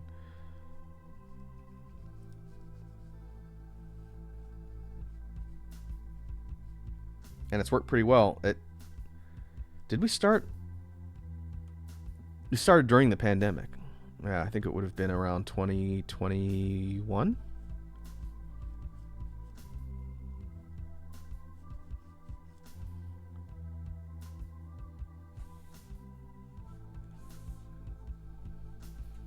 Pop says it's gonna be hard to play D&D. Yeah, everybody's got their own lives and they're busy.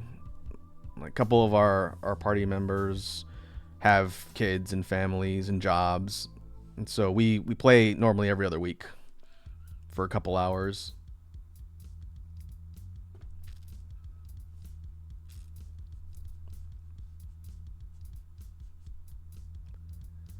Red Dragon says, you show your face to your D&D group. So jealous.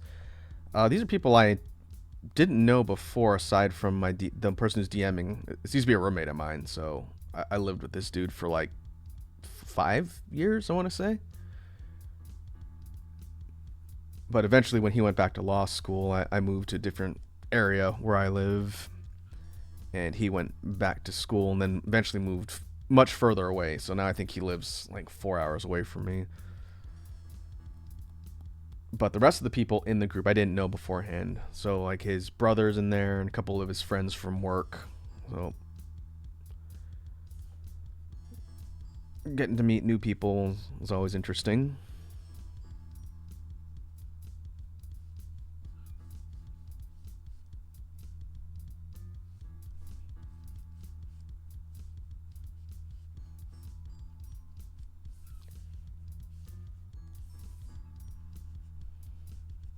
I know some of the Toxicure crew. I think their session's still ongoing, but a bunch of the folks from Wazzy's community have been part of a D&D game. I know Snake, maybe Rura, and a couple of the other, and a few of the other ones that are part of the main crew have been part of a game for a bit. I don't know if they stopped. I think they're still going.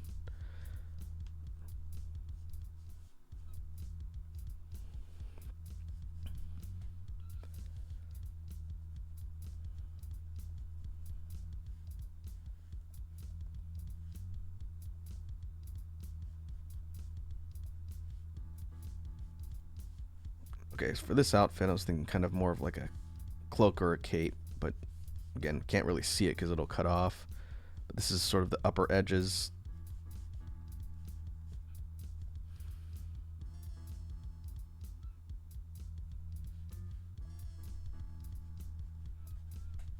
This particular race is known for their kind of cape and cloak type outfits. Well, says there's a D&D Challenge Wazzy server. Yeah, that's one they were using, and I just don't know if that campaign is actively still running.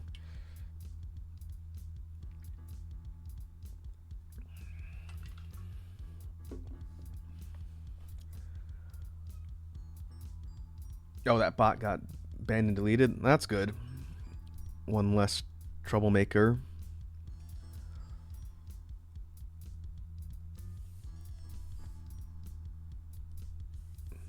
That's why we can't have nice things.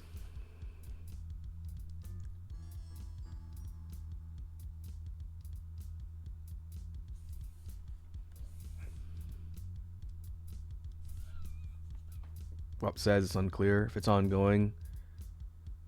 It might be talking in a private DM instead of in there. Yeah, it's possible. If I don't forget, maybe I'll ask Snake at some point.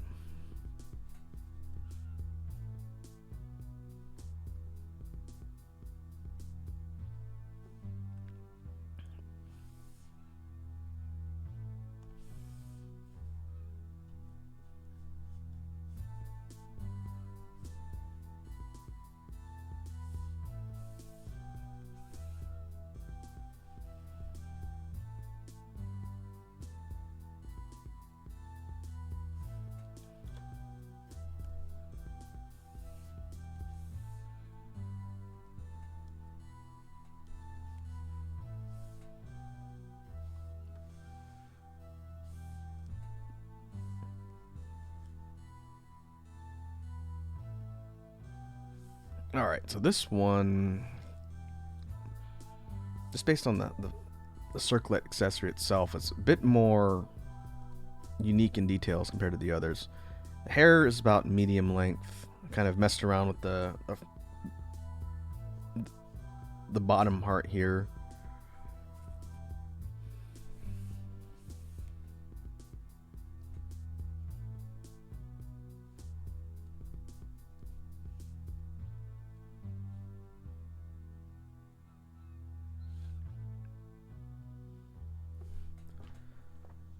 Whoops, hey, do you play Zomboid? Raku. Can't recall if I've asked you this before.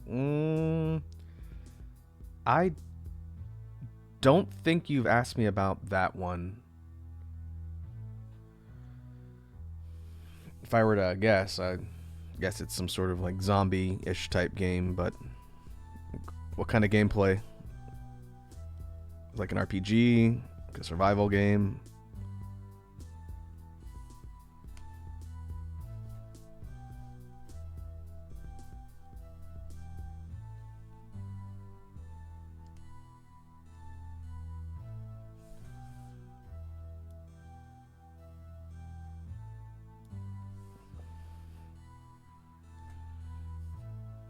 All right, let's put this one in the lineup with the others, and oh, new row.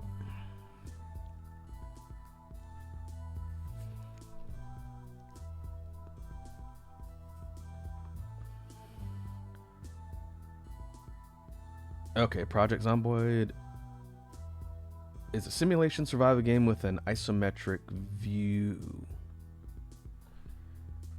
Pup says it's probably the best zombie game there is. I'm biased. Interesting. Let me look up and see if I recognize any of the screenshots.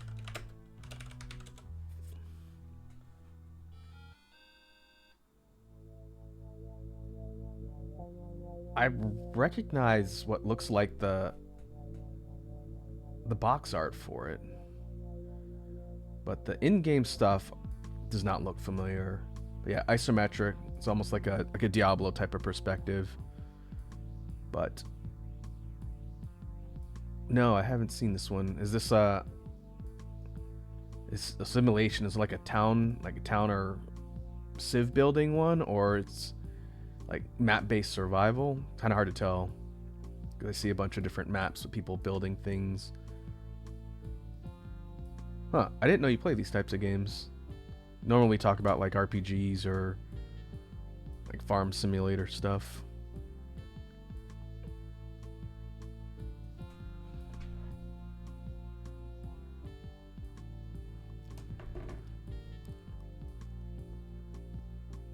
That looks interesting.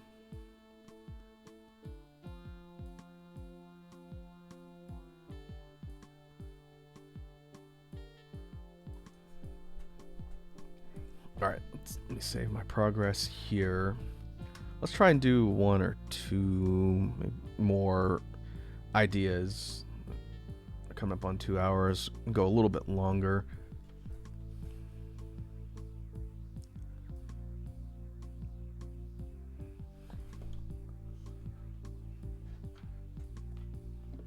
I know a lot of zombie type games are kind of like defense or like tower defense type ones, but that one doesn't really look like that.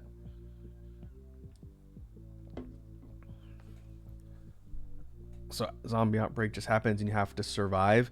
Is it single player, or are you in like a multiplayer type environment?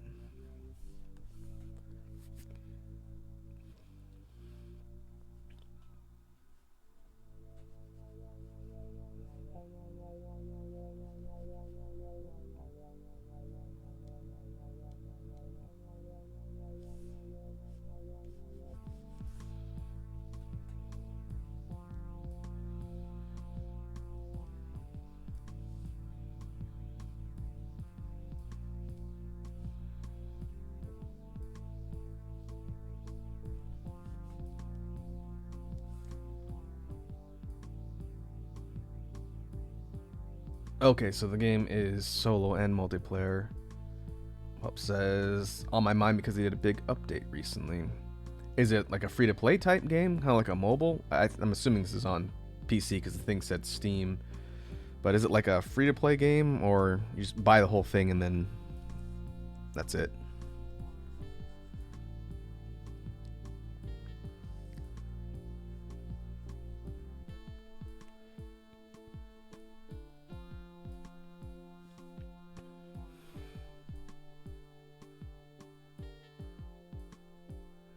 Okay, so you buy it, and then there's content updates and whatnot. And there's also a huge mods community. Yeah, I saw some things, people talking about mods on just the Google page, and I looked it up. How old is that game? How long's it been around?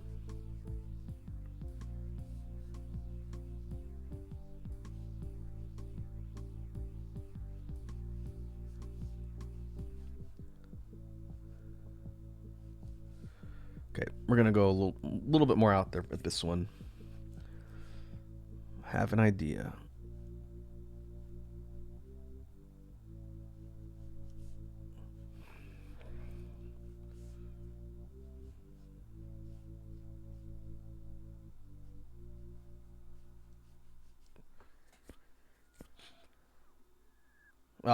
2013, huh? So it's been out for more than a decade, and it's still getting updates and content. That's cool. It's possible it crossed my radar at some point. I don't really play survival and or zombie games, but I've probably seen it around somewhere.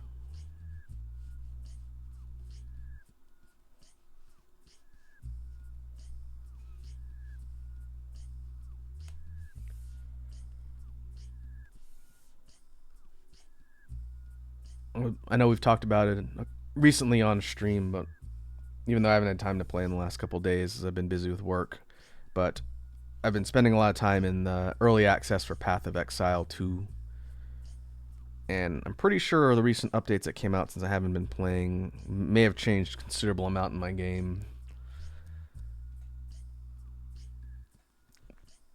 Well, that's mostly been what I've been spending my time on. I also need to work on more Satisfactory.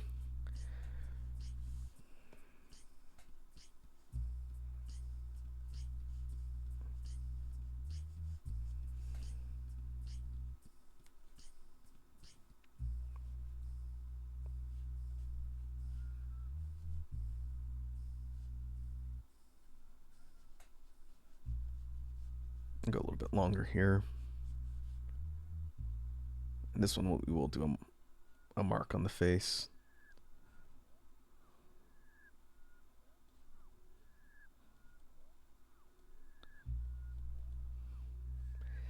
That might be a little bit too distracting.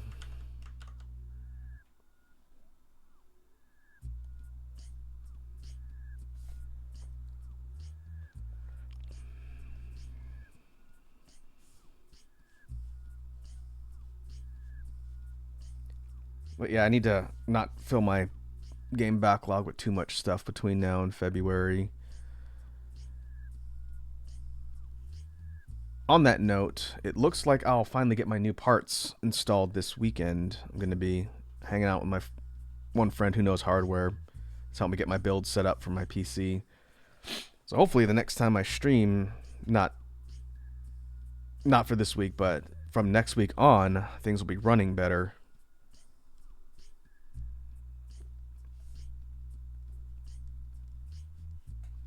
Also, Red Dragon, I don't think I've talked to Pups about this, but I'll mention it here. I think I fixed the problem that was affecting my ability to do things on Twitch. And it was starting to affect other sites too, so it pissed me off enough that I sat down and actually tried to figure out what's going on. And I don't think I'll have that problem again. It turns out there was a very well hidden Trojan that my Windows Defender and virus scan stuff could not see. And I don't know where it came from. I've got my suspicions, but I honestly can't remember because it's been a problem for so long. But once I isolated and deleted that and made sure everything was scrubbed, I actually had to download Malwarebytes, which I haven't used for invasive software in ages. But once I got rid of that, I've had no issues since. So I can fix all of my stream status stuff. I can fix stuff in OBS. Like, you can test it right now. I can update things, and now I should be able to raid without any issues. And turns out it was actually a piece of malicious software that was doing it, but none of my virus scan stuff could see it. So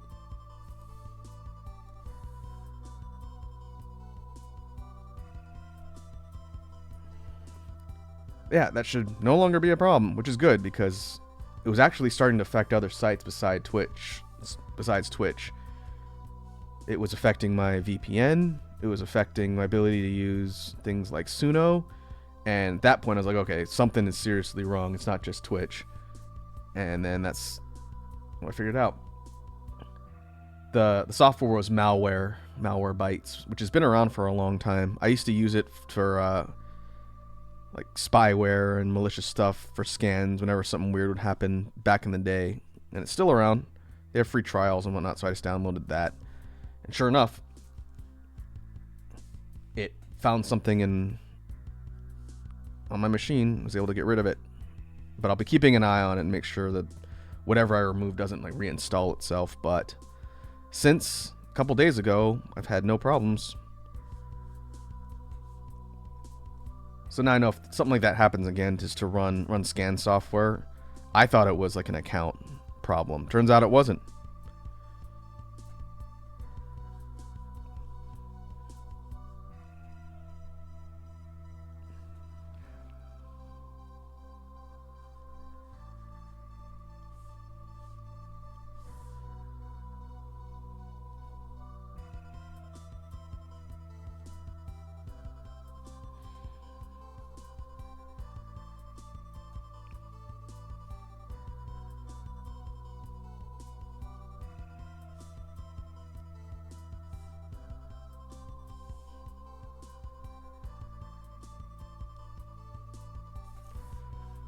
Alright, let me clean up some of the details around the face. And I'm going to move the lip line up just a fraction.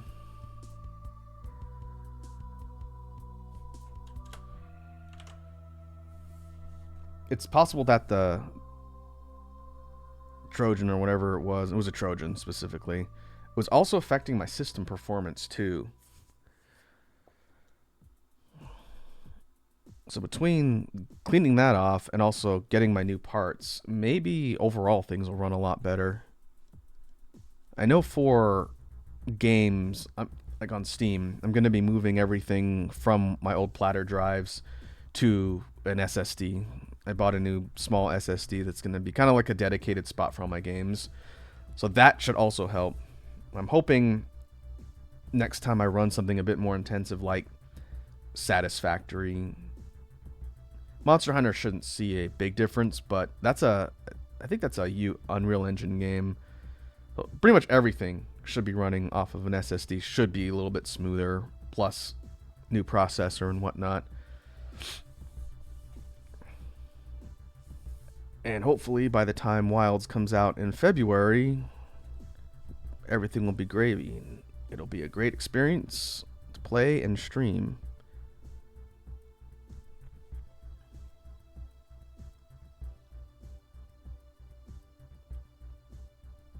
Our Dragon says, I found out why my main SSD was always full up. Oh yeah? Was there something that was causing the data to get full?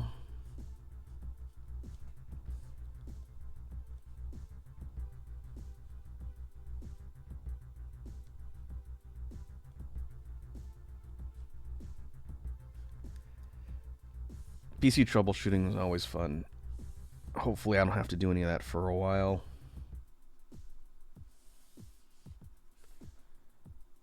Alright.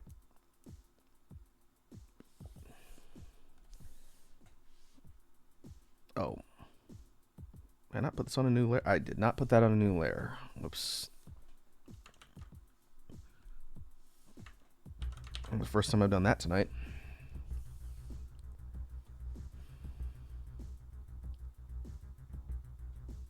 Our Dragon says Steam was backing up my games to the main SSD instead of my game SSD. Oh, I need to make sure I have mine configured correctly. That's a good point. Because, well, it doesn't matter now because I have Steam installed or running all the game stuff and putting it all on one of my old platter drives that has a lot of space. But when I move the library stuff over to the SSD, I need to make sure it's sticking everything there and not like splitting between different sources.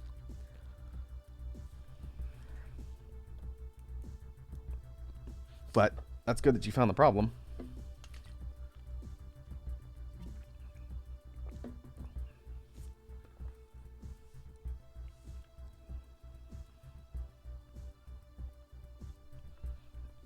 All right, so let's take a look at what we've done.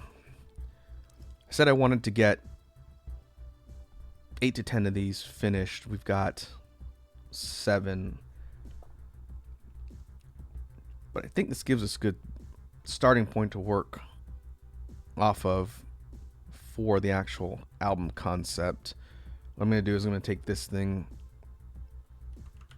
and put it down in the corner as a reference. Just ignore all the rest of the text.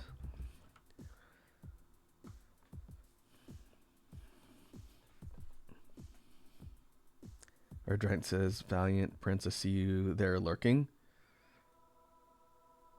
Oh, or Valiant and the Prince hanging out in chat. I never pay attention to the attendees list. So if people are lurking and hanging out, then welcome for one. But don't feel like you have to chat if you're just chilling in the background and listening to me ramble.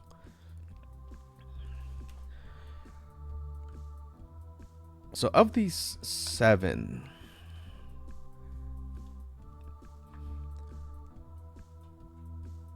I think if I were to pick 2 that I like just right off the bat for actually adapting into the concept for the album art, was number 1 to 7. I think I like 1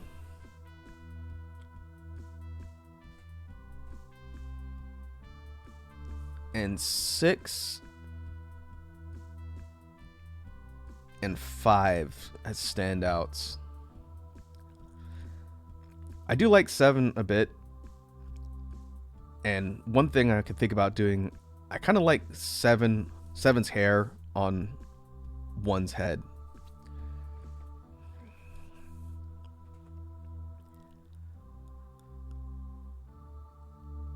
Red Dragon says 2 and 7 for me. I do like the outfit for 2. One thing I can do, depending on what I decide for the final product, is I can kind of mix and match attributes too. If I like the facial markings for one design, I could put it on another, or I can move the hair around.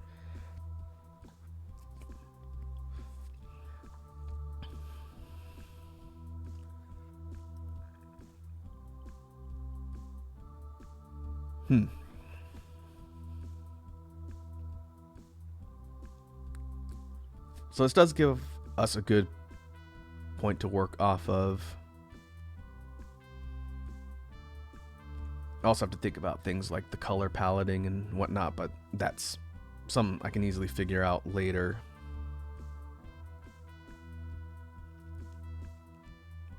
So what I think I'd most likely do, whichever kind of final design I end up picking for the project, I would kind of rough sketch out my boundary, or even create a new file that's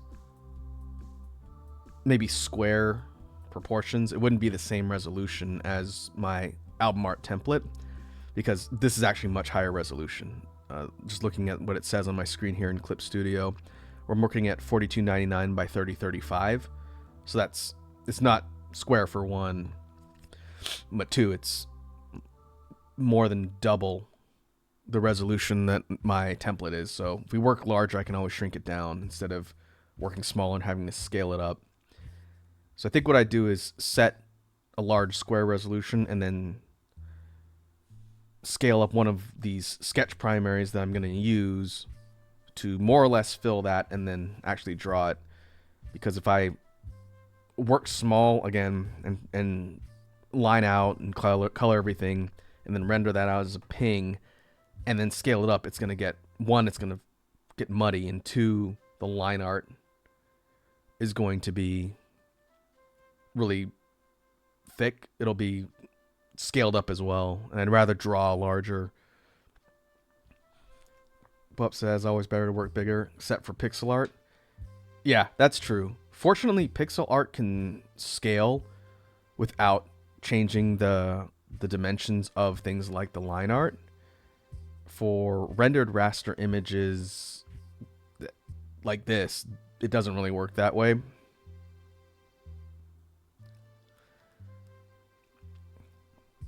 But that's fine.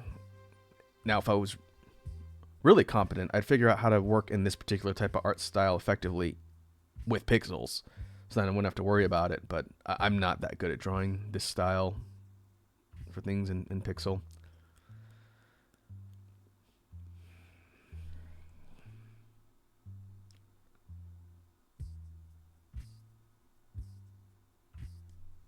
Okay, let's go ahead and save our progress.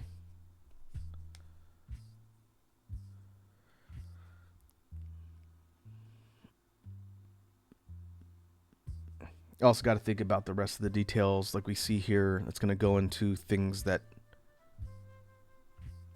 are not just the character themselves, how I'm going to highlight the area around the album title and the background. But like I mentioned earlier at the top of the stream, that'll be a lot easier to do than what we've been brainstorming here.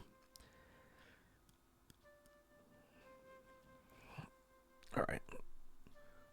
And if I feel so compelled, since, again, I've got some time, but I want to have this finalized, hopefully by the end of the month, so I can have to think about it. I might sketch out some more ideas too, but it'll be off stream. Next drawing stream, we'll do something different, work on something else, but I think this has been constructive as far as coming up with ideas. So thanks to all the folks in chat for throwing ideas at me. Brent says you see nothing, Red Dragon. Hey, Prince. How's it going? This is like the second time in a week I've seen you abouts on the internet. Hope life's treating you well. Hope you're still keeping up on beatboxing.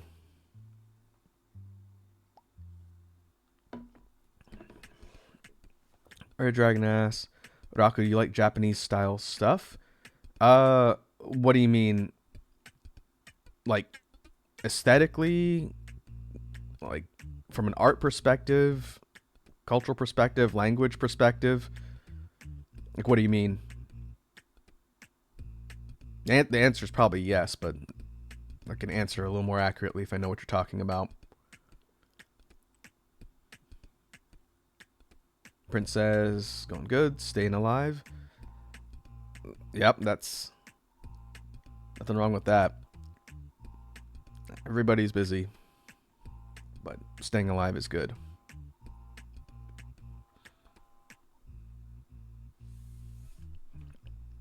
Our Drain says like D&D. So you mean like a Japanese setting in like a D&D role-playing environment? Is that what you're talking about?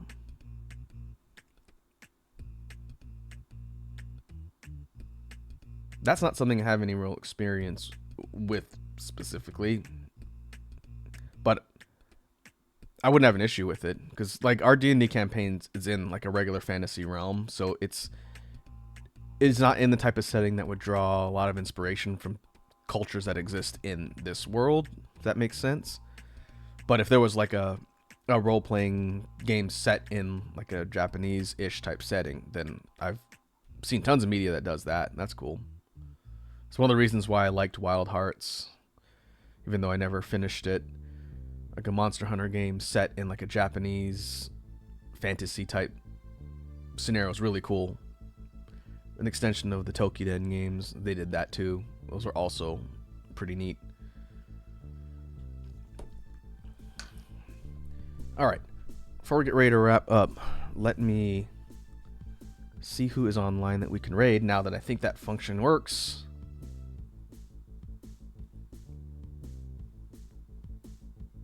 Okay, you posted it in the Discord, Red Dragon. I'll take a look. I'll take a look later. Thanks.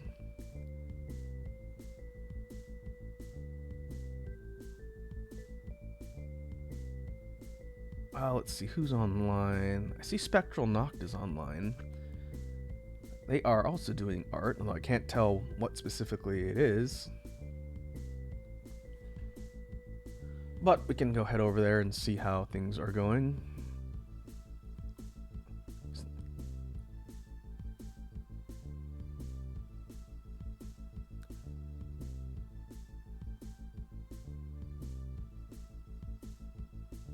Okay, it looks like that's going to go. So let me go ahead and pause BGM. And we will go to outro.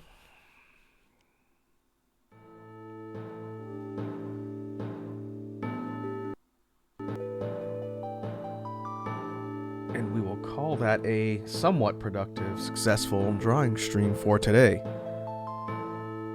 Thanks to all the folks who popped by and hung out and, like I said, gave me ideas for things for the upcoming project. We will be back tomorrow, same time or earlier if I can get off work earlier. But we will be returning to Castlevania Portrait of Ruin. It's been a hot minute since we played that, so if you want to see Jonathan and Charlotte yell at each other, then feel free to stop on by. We also have a scheduled stream coming up for Sunday for Monster Hunter. Finally get back to trying to finish post-game stuff until, February when Wilds comes out. But in the meantime, again, hope you all have a good rest of your night, and I'll catch you in the next one. Let's go see how Spectral Noct's doing with the arting.